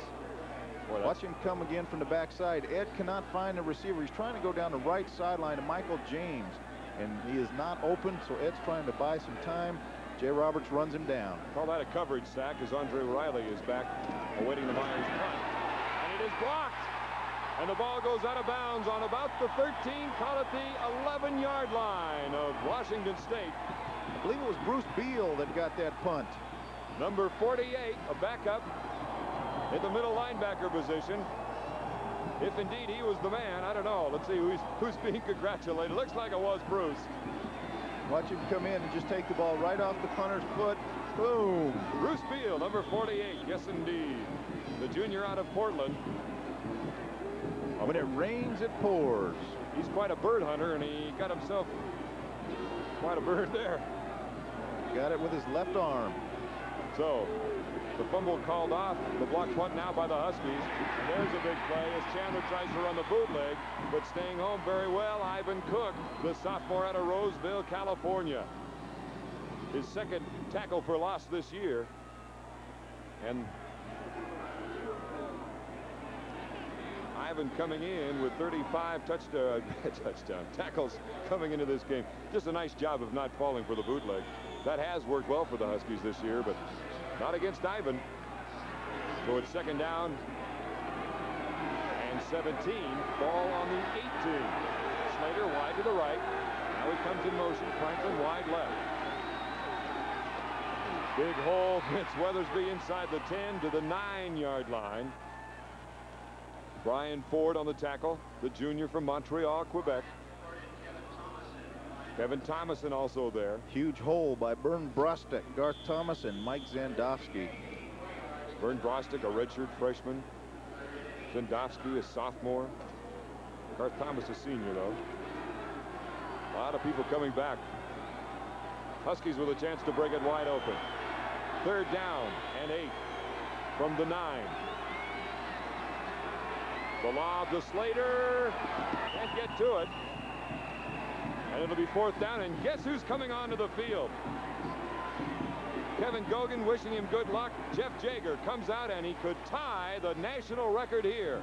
He has 78 field goals. This kick from the 16, a 26-yarder, would put the senior in the record books for good. He could tie John Lee's UCLA record. And every Husky out there knows. Let's just simply watch.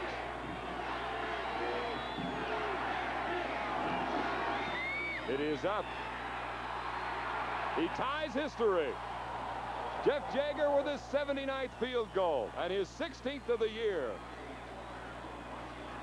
Timeout on the field. 5:56 remaining in the third quarter. Washington 34. Washington State 10.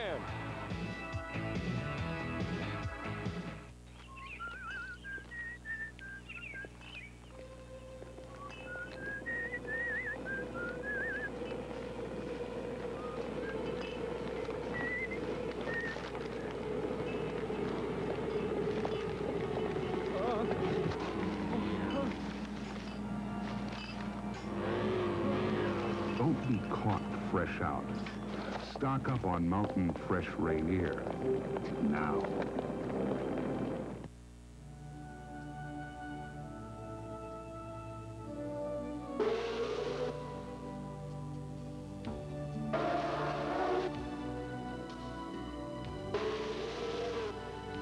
In over 20 years, in all kinds of racing, this may be the best result we've ever had. The Acura Integra, from a new division of American Honda, exclusively at Acura dealers. Here it is. He ties John Lee for field goals in a collegiate career. This is number 79 for young man out of Kent, Washington. Watch his reaction. And the team just swarmed him after that kick. They saw it was good. Back to Michael James on the kickoff to the 10, to the 15, and that'll do it as David Hawkins gets the tackle. But we have a flag down back on the 9-yard line.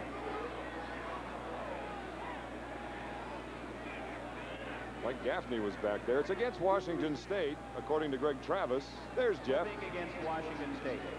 All he wants is one more so he can own the record outright. He's not cold at all right now. And there's his kicking buddy, Thane Cleland. Jeff has gone through a lot of pain this year with that left plant foot. Muscles in there, simply worked too hard. I guess that's the best way of putting it. Well, all of a sudden the pressure mounts as you near that record, just like Steve Largent trying to catch that pass and everything. Yeah. You know, put a lot of pressure on everybody. The receiving team during the run back, first down Washington State. The clipping call on the Cougars. So they are back on their own 6-yard line.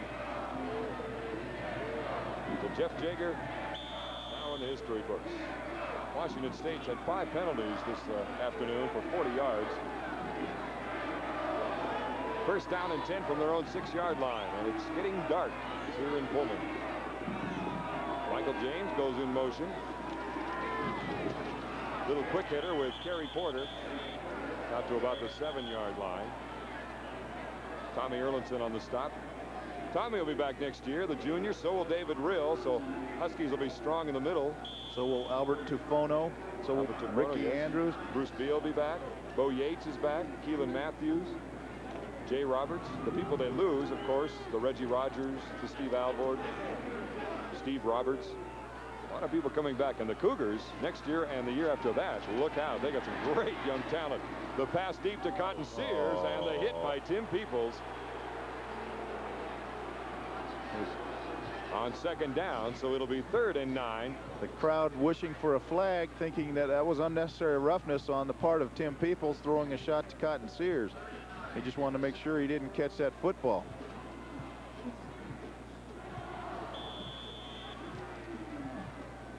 So 3rd down and 9, ball on the 7.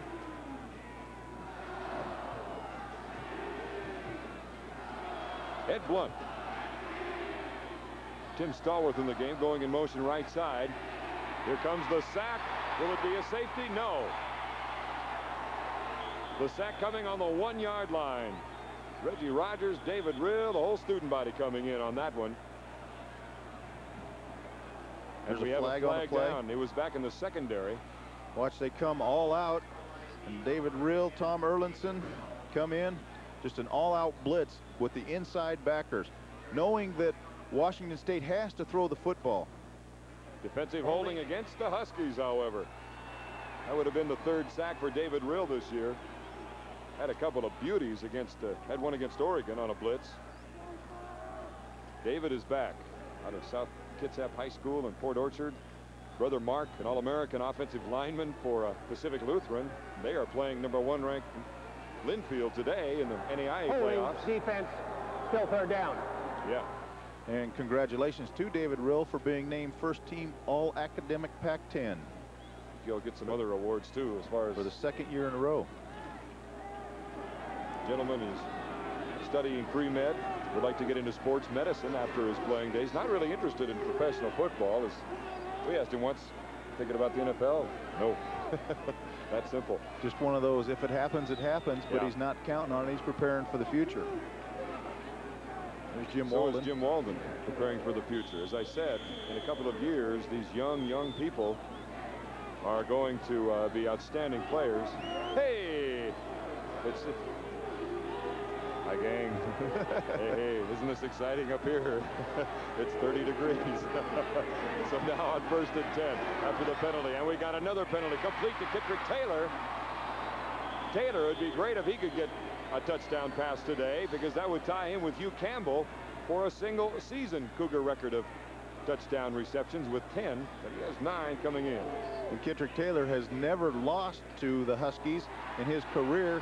He was injured in the 1984 ball game, so this would be the first time in his career that he has lost to Washington. Preliminary call, face mask on the Huskies with 4:39 remaining here in the 3rd quarter. 34-10 Washington. David Rill looking to the sideline, trying to get the signal. Nevertheless, the ball moves upfield on the call against Washington. But this is a time when your front line and your secondary, or rather your linebackers, can really pin the ears back and go and rush the quarterback. Mask on the defense. Penalties refused. So the reception to Taylor, they get the 1st down anyway. Let's see if we can find the face mask call. Let's see if we can pick it up here. That's not Reggie, I don't think. No. I think it was in the secondary, because the flag right there, Reggie. It was Reggie? Just as he disappears out of the picture. You've got great eyes, I tell you, Sam. No, we got a great director. Must have played quarterback. Yeah, that's true. Steve Woodruff, Mark Kazi coming through again. And Doug Wetz. And Tommy Erlandson. No, they don't get it. What, are they going to call it possession or in the grass? In the grass. So the sack for Tommy Erlandson, coming through from his inside linebacker position. That is his, officially on my stats anyway, his 1st sack for the junior from Aurora, Colorado. He had 1 tackle for loss coming into this game. And that's the 3rd sack today by the Huskies. You watch them come inside, and Ed feels the pressure. Erlandson coming. They know that Washington State has to throw the football, so they are going to pin their ears back. That's what the defensive game plan was. Throwing situations, attack them. Pretty quick call, too, I would say. Yeah, and it really hurts a strong quarterback like Ed Blunt, who is such an effective runner. I think Jim might have a legitimate case on that one. Well, he's saying this isn't the NFL. Let him play football. That's right. But then again, I remember a pass they called incomplete a little earlier here in the 2nd half. It was not called a fumble, so it balances out, as they say. It comes out in the wash. What goes around comes around. All right, 2nd down and 21 after the sack by Erlandson, his 1st of the year. 3:56 remaining in the 3rd quarter. 1 to throw again with nobody in the backfield. Intercepted. Tony Zachary, the leading theft on this team, and we have a flag down in the secondary. He was #1 in interceptions with 4 coming in, and that would be #5, but let's see if it stands. I don't see Huskies jumping around for joy. It's and Ed Blunt signaled it was against. Yeah. Interference on the Huskies. Tony Zachary, hands on his hips, cannot believe it. Saying, you've got to be kidding me. Watch him make a break just as the last instant and step in front of Rick Chase. But you really can't see it that well. And boy, I don't know what they were calling as far as whether it was in fact defense, automatic 1st down. It'd be nice if they would give you the number of the guilty party. Again, as Jim Walden said, this is not the NFL. So an automatic 1st down, as our referee told us. from the 40-yard line of Washington State. Used up for penalties today, 6 of them for 68 yards. And Washington prides itself on being one of the least penalized teams in the Pac-10. First and 10 from the 40. James in motion. Blunt still with the ball. Nice job of putting the hand down and trying to make something out of the play as he got a couple. Almost let that knee touch right at the line of scrimmage. Understand there are a couple of outstanding freshman quarterbacks at Washington State that'll give Tim Rosenbach quite a push too next year. Dennis Brown down, number 79, the pure freshman. And he is filling in for the injured Brian Habib. That's right. Bring in maybe Bob Willig or someone like that.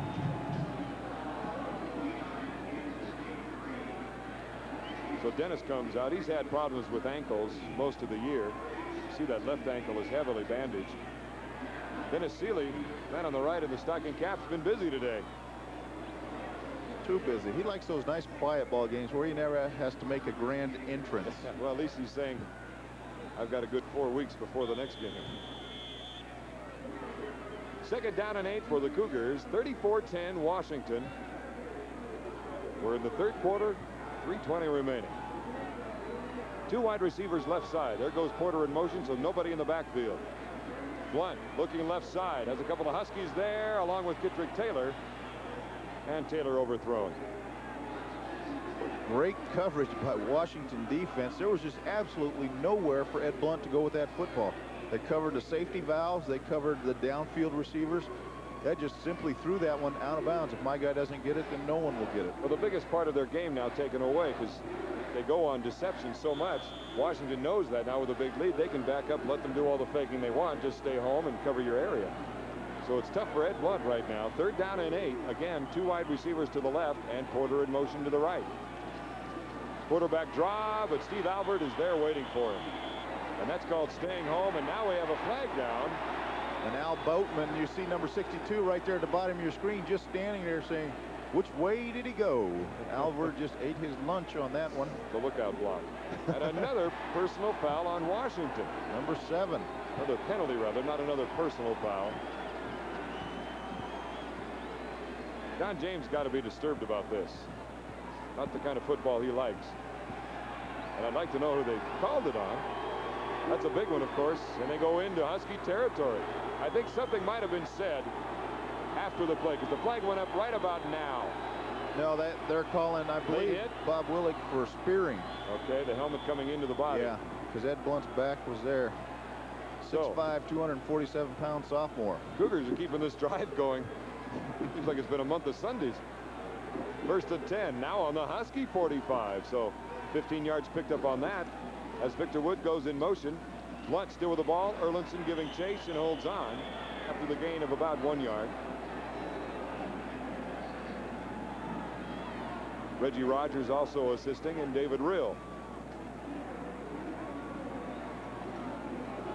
Keith Shipman's down with the Huskies. We'll get to him in just a moment on an update on Dennis Brown's condition. Steve Roberts coming off the field. So it is second down and 9 on the Husky 44. Gain of 1 by Blunt. 2 in the backfield. James goes in motion to the right. Blunt looks to the right. He's got Cotton Sears. Nice completion for the first down to the 30-yard line. Well executed play, and Ed Blunt is down right at midfield. And Jay Roberts is a man who delivered the blow. Mark Smaha quickly running out. I believe since Mark came on the field that Ed's going to have to go out for 1 play. As I understand it, yes. If you're attended to, you've got to walk out. So Tim Rosenbaum will come in. Watch a great throw. He throws this one on a line, but look at the shot that he takes. Cotton Sears against DeMoy Williams just wraps it up. So the Cougars are moving. Tim Rosenbaum, the freshman, coming in now to play for Ed Blunt after getting knocked around by Jay Roberts. First and 10 from the Husky 30-yard line. 2:06 remaining, third quarter. Porter on the dive. No, looks like, what do we got? It's getting dark. Reggie Rogers was in there, let's face it, along with Harry Porter trying to go with the dive. Blunt now 11 for 20, passing 159 yards. They tried to run the option I'm still play. not sure who had the ball on that. Clarify it for me. Well, they tried to run the option play, and Kerry Porter cinched down on the football, and Tim could not pull it back out.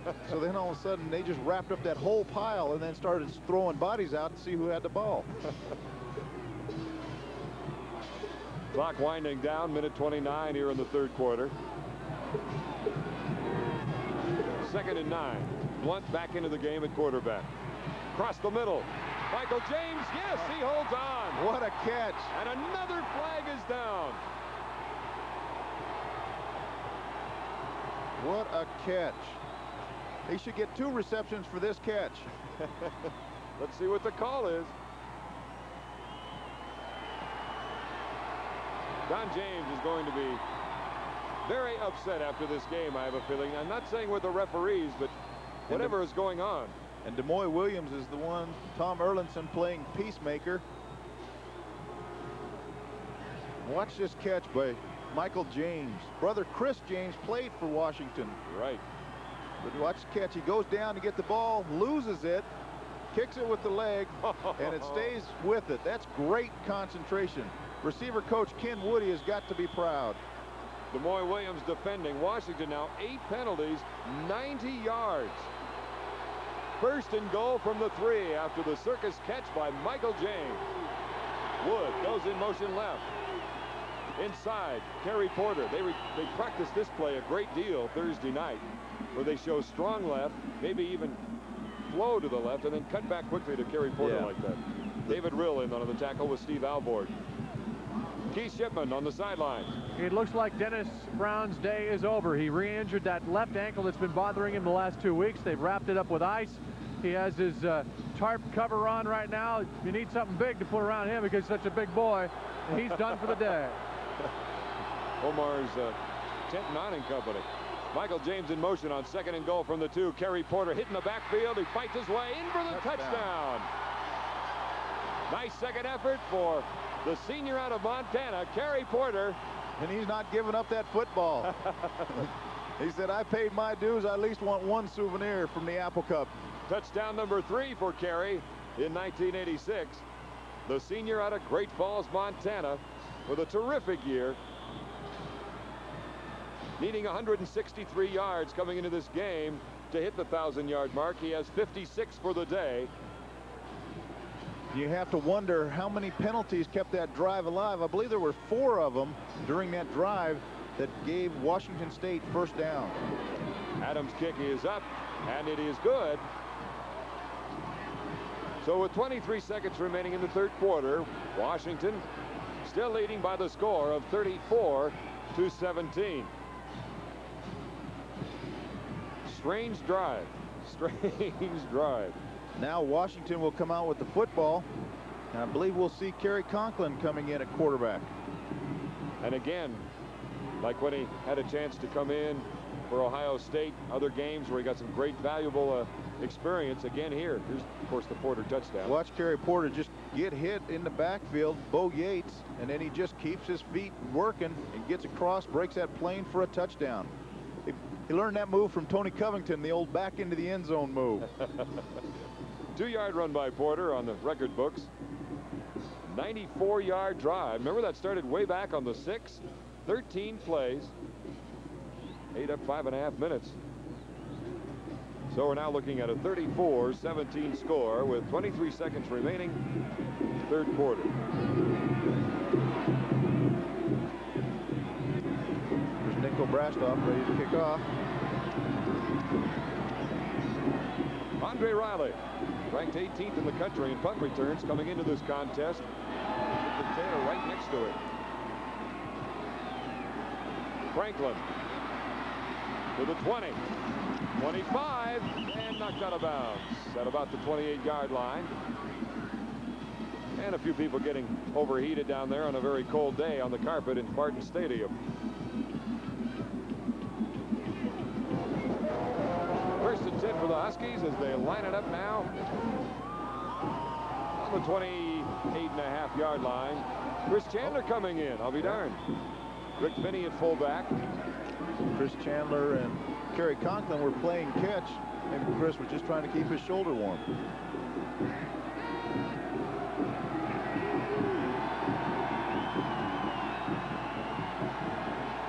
First and 10 now from the 28. Vince Weathersby already past the 100-yard mark, and he picked up a bundle as he goes to the 41-yard line, and a first down for the Huskies. Ricky Reynolds on the stop. Great shot from the end zone. You saw the guard lead up in that hole.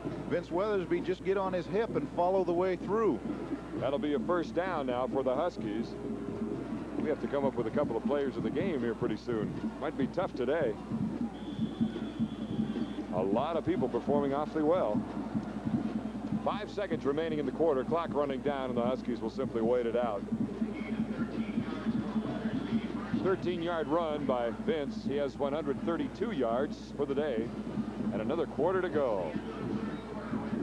That's the end of the third quarter, and it has been all Washington on the scoreboard, 34-17. We'll be back. This is the Kelly Sports Network.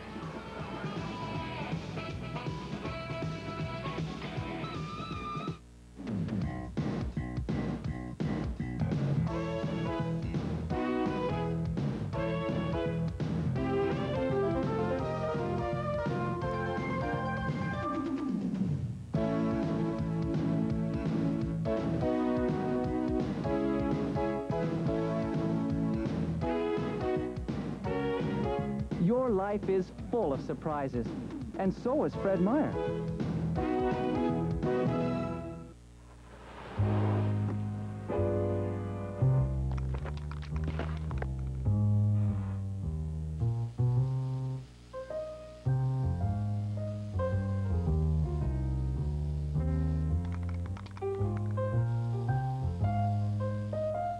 With all the services you get for just $4.95 a month, it's no wonder the other banks don't want you to know about Bank Club. Puget Sound Bank, the hometown bank. Apple Cup 86 is brought to you in part by Fred Meyer and by Puget Sound Bank.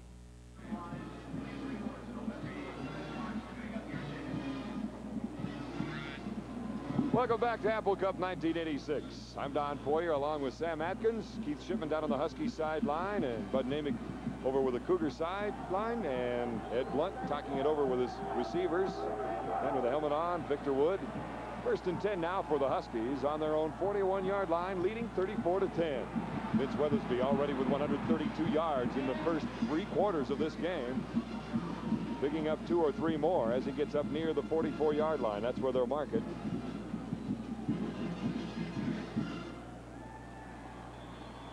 A gain of 3. So he's up to the 135 mark after Irwin Chappelle makes the tackle. Washington with a win here would be at 8-2-1 heading into the Sun Bowl. And 7-1 for the Cougars should they lose it. Little play action. Good pressure by the Cougars. Here comes Chandler now as he rolls out. Gets to the 47 and takes quite a hit to the shoulder as he goes to the, check that, the 49-yard line. Brian Ford was in there in the middle of it. Well, he looks like he's okay. Put up the 2 hands like, hey, I took the shot, I'm okay. And he got up very quickly saying, hey, you didn't really hurt me. That didn't hurt. I won nothing. Give me your best shot. He didn't want to let him know that he hurt. Well, I don't think I'd ever tell Brian Ford to give me his best shot. When you're standing at 6'2", 224, and you can run about a 4.6 40, no way. Third down and 2 for the Huskies.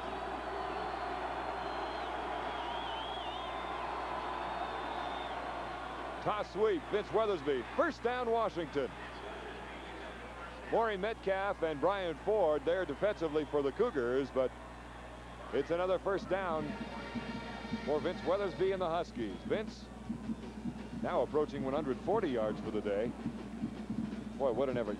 I can't say enough about him, and what you've said all along, Sam, is how he is able to keep his feet and take a number of hits and still get extra yardage. Well, I think part of the reason is, though, that they stress that so much for the Huskies, you know, how many yards you gain after contact, that you're so aware of it that it becomes natural. It's second instinct. And the Huskies have 2 more years with Vince.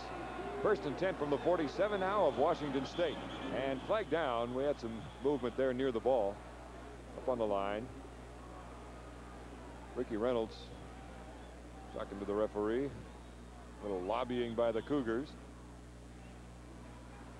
Looked like it possibly was a Cougar helmet getting too close to Brostick, the center. And we also have a man down, Mike Zendowski, who's been playing hurt since the first quarter.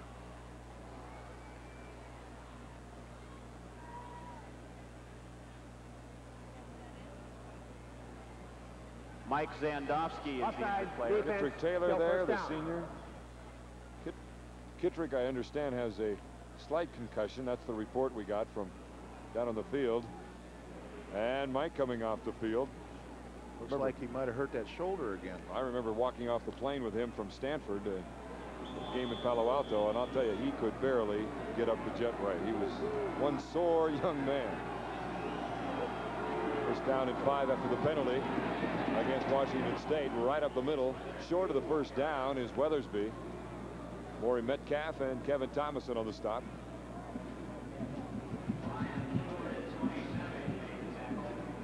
Rick Finney's coming back into the ball game.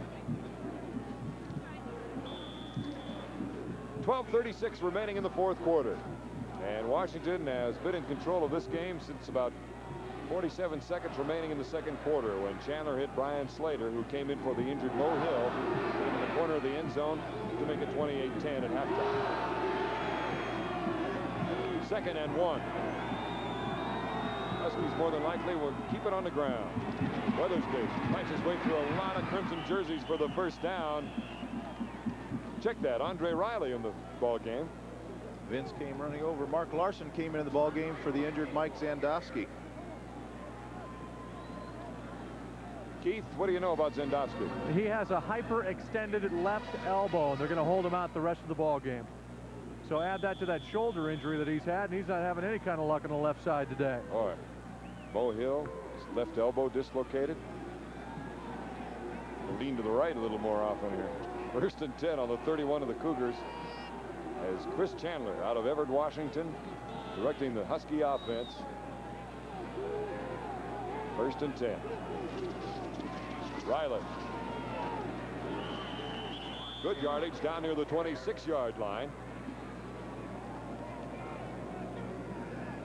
11:33 remaining in this one. Should keep in mind, too, we don't have a great number of lights here on the field. Riley goes off the field. Vince Weathersby comes back in. We may have all the ambulances, the production trucks, and the fans' cars line up on the sidelines, turn on yellow headlights before it's over with. No problem. 2nd down and 5. Rod Jones now at tight end, left side. And we may have had too much time.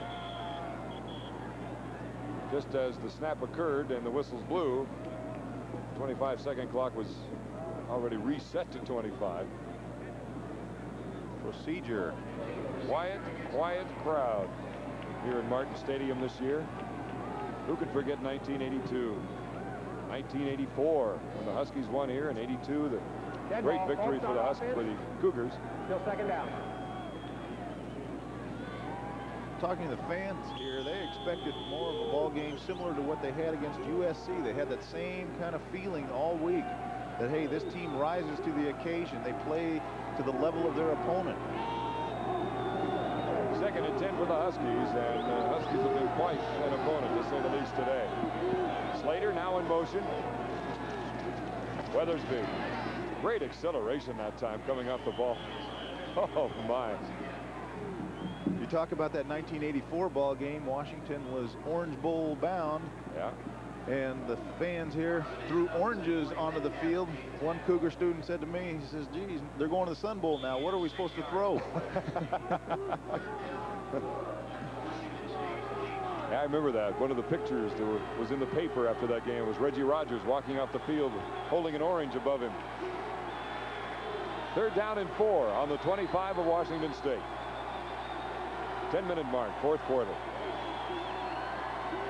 Chandler going to throw right across the middle. Slater, touchdown number 3 for Slater today. Oh, what a day for the young man out of Lake Stevens. They have definitely thrown the ball away from Ricky Reynolds, Washington State's best defensive back. They've kind of put the burden on Sean Landrum. But with Slater's great speed I don't think Landrum had any idea what kind of a ball player that Slater was. Not that many people know all that much about him, but I think it's quite evident that the Huskies will not be dropping off all that much when it comes to wide receivers next year. You can probably expect a Slater and a Franklin combo, much like we had a Franklin-Hill combo this year. And Brian is leaving his mark with his 3rd touchdown catch of the year. Of the game. Check that, of the game. 9:55 remaining in the game. 41-17. Back in just a moment.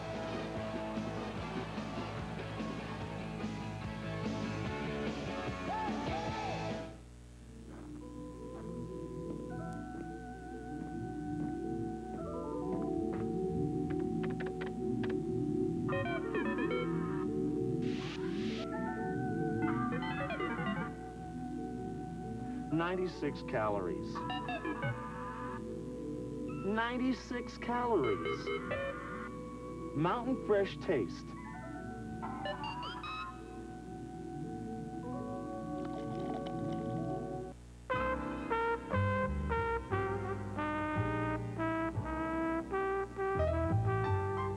Oh, baby, it's cold outside.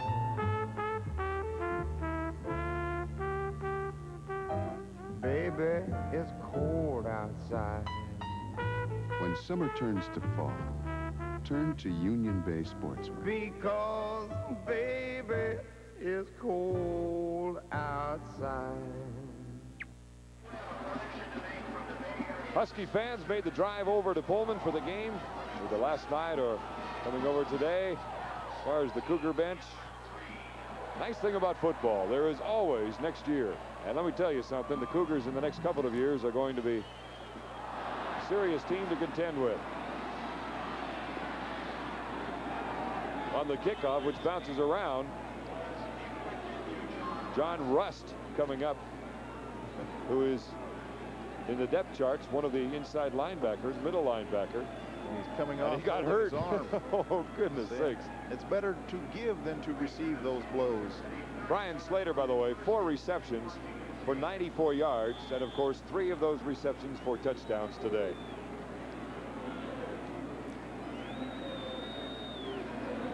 First and 10 now for Washington State, right on their own 30-yard line. Ed Blunt at quarterback.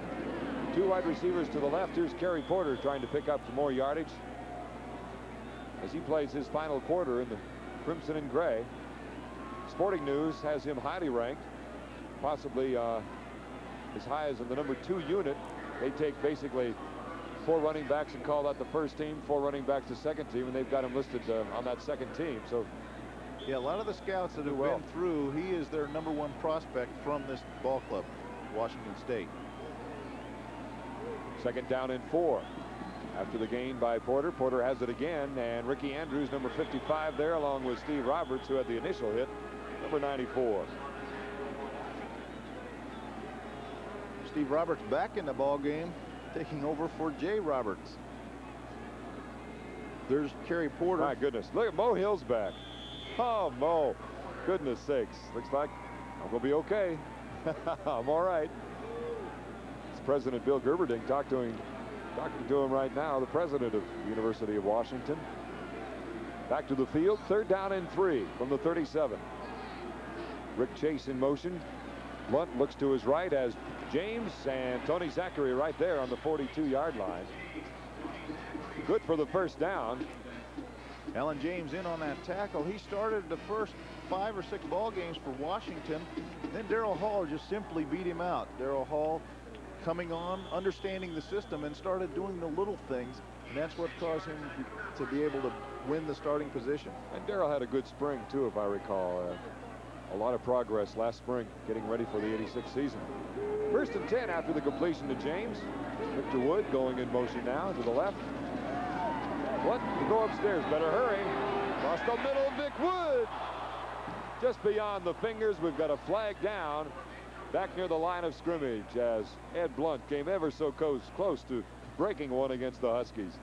He said, oh, just that much. He says, I got to bring that magic that I felt against SC. And a lot of people said if he had a game like he did against SC, they could win this game. That's right. He threw for 300 yards against USC. and the offense was totally dominating. They had USC on their heels all ball game. They've not been able to get consistent. They again have to rely on Washington penalties to sustain a drive. Holding, defense, automatic first down. So the ball is now on the 48, just inside the 48 of Washington. They had a 96, or check that, 94-yard drive earlier with a number of penalties on the Huskies that kept it going. And it just happened again. 1st and 10 on the 47. Bircher goes in motion, one of the wide receivers. Fakes to Tingstad, pitch to Porter. Good defense by Alan James and Tony Zachary. They just simply strung out the play and were able to get him after about a 1-yard gain. Ken Kuiper just couldn't get out of Kerry Porter's way so that he could turn the ball upfield. In Washington State on Thursday, they had a practice.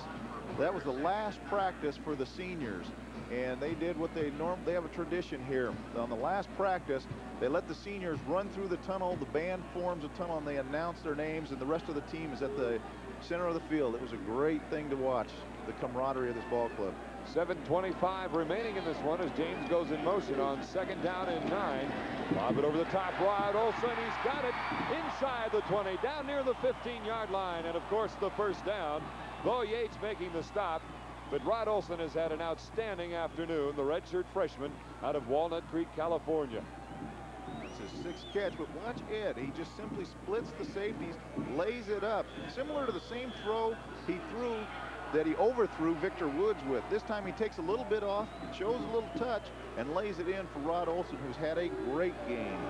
29-yard play, 1st and 10 from the 17. Porter on the draw. Lots of room up the middle inside the 10 to near the 7-yard line. Carries down on the field. He really took a shot. You could hear the thump from up here. Blunt in the passing department, by the way, 14 of 23, 216 yards. That further dramatizes his effort last week against Oregon, where in 21 minutes and 45 seconds of that second half, when it came into the game, passed for 270 yards and 2 touchdowns to Kittrick Taylor. Here's Porter. Watch the shot to Kerry Porter. He accelerates through that hole, and then out of nowhere, he runs into DeMoy Williams. I wonder if they'll try to go to Kittrick Taylor. Get him that 10th touchdown pass reception. I kind of doubt it because he's not in the ball game. He's not in the game. I know. That's what I was looking for. He's not there right now. Not on this play, anyway. Oh, fumble.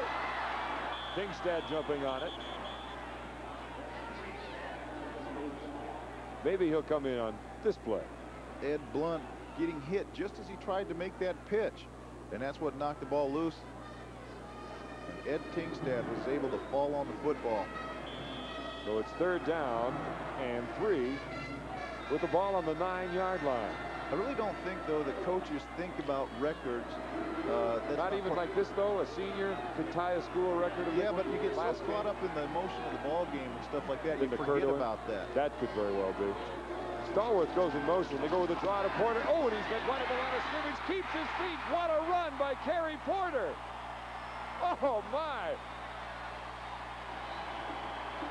Tom Erlinson is still down on the field. Erlinson and Porter met at the line of scrimmage, and there is no question who won the battle. Well, what a comeback by Kerry Porter, because he just got stoned on the previous play, and then he comes in and just runs right over Tommy Erlinson, keeps his feet going, and goes into the end zone for a touchdown. Look at this. You can see it a little better, I think. Right there. Boom. Porter is no small running back at 6'2", 215 pounds. That's a lot of beef coming at you. And, of course, Erlinson, no small person either, at same size, 215. Cougars going for 2. Blunt wants to throw. Better hurry. Too far.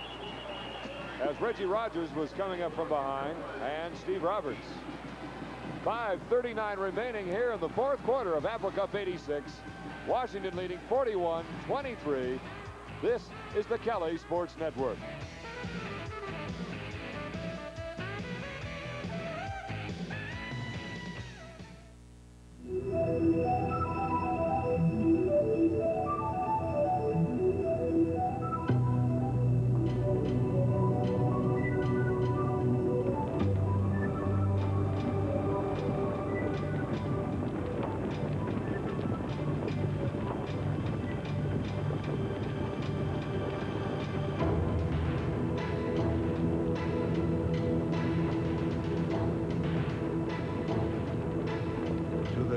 us workers in American business who know through experience that the road to success isn't paved. We present telecommunication services to make getting there a little easier.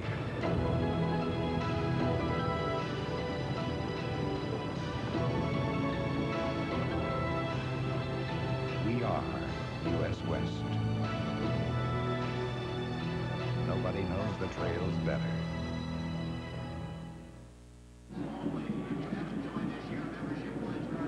There's the story, as you see, 41-23, the man being administered to Reggie Rogers as Washington State went for two. 5:39 remaining as the sun has just about left us. And now we got an onside attempt by Washington State. Ball bouncing around, and finally Washington coming up with it. Let's see. Yes, as they did. The Huskies had receivers up front, which is only the natural thing to do. And it is Husky ball. And the crowd beginning to file out of here now. Today's crowd was 40,000, a sellout at Martin Stadium. Which is only appropriate. So the Huskies, let's see who they have out there. Franklin comes out. And we'll see who's at quarterback. It is still Chris Chandler. And Slater, you see, comes wide to the left side. First and 10 from the Cougar 45. Weathersby again trying to get around the corner. Might be tough this time. Oh, Erwin Chappelle came up and dipped the left shoulder right into VW. And Vince pops up after a short gain. 3 yards, second down and 7. 5:18 remaining. And Washington State calls its first timeout of the half. Weathersby now 23 carries, 151 yards. Timeout on the field. We'll take one of our own. 41-23 Washington here in the Palouse. Looks like they'll be winning Apple Cup 86. Back in a minute. Husky fans, whether you live in Westport, Wenatchee, Walla Walla, or anywhere in Washington, Pemco can save you money. Let Pemco tackle all your personal insurance needs. Auto, home, and boat. Discover our fast, friendly service. Then you'll know why over 300,000 Washington residents insure with Pemco. And you can report a claim day or night, 7 days a week. The clock never runs out at Pemco. Put Pemco in your court. Call for a free rate quotation now.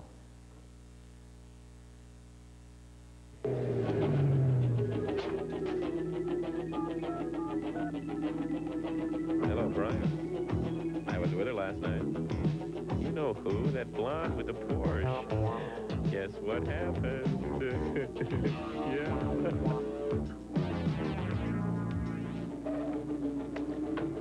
Uh-oh. Union Bay Sportswear. You wear it. You don't talk about it. Back to Martin Stadium. You see some of the crowd beginning to file out. You think about it, though. If Washington State were to pick up a quick one, that would put it at 41-30, and that's only an 11-point lead.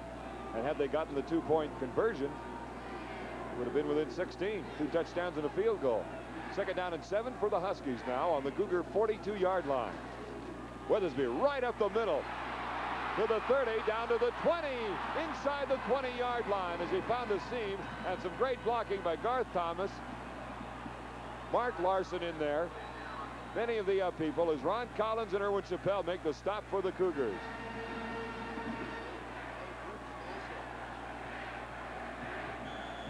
Clay Griffith doing well. We lose your microphone there, Sam?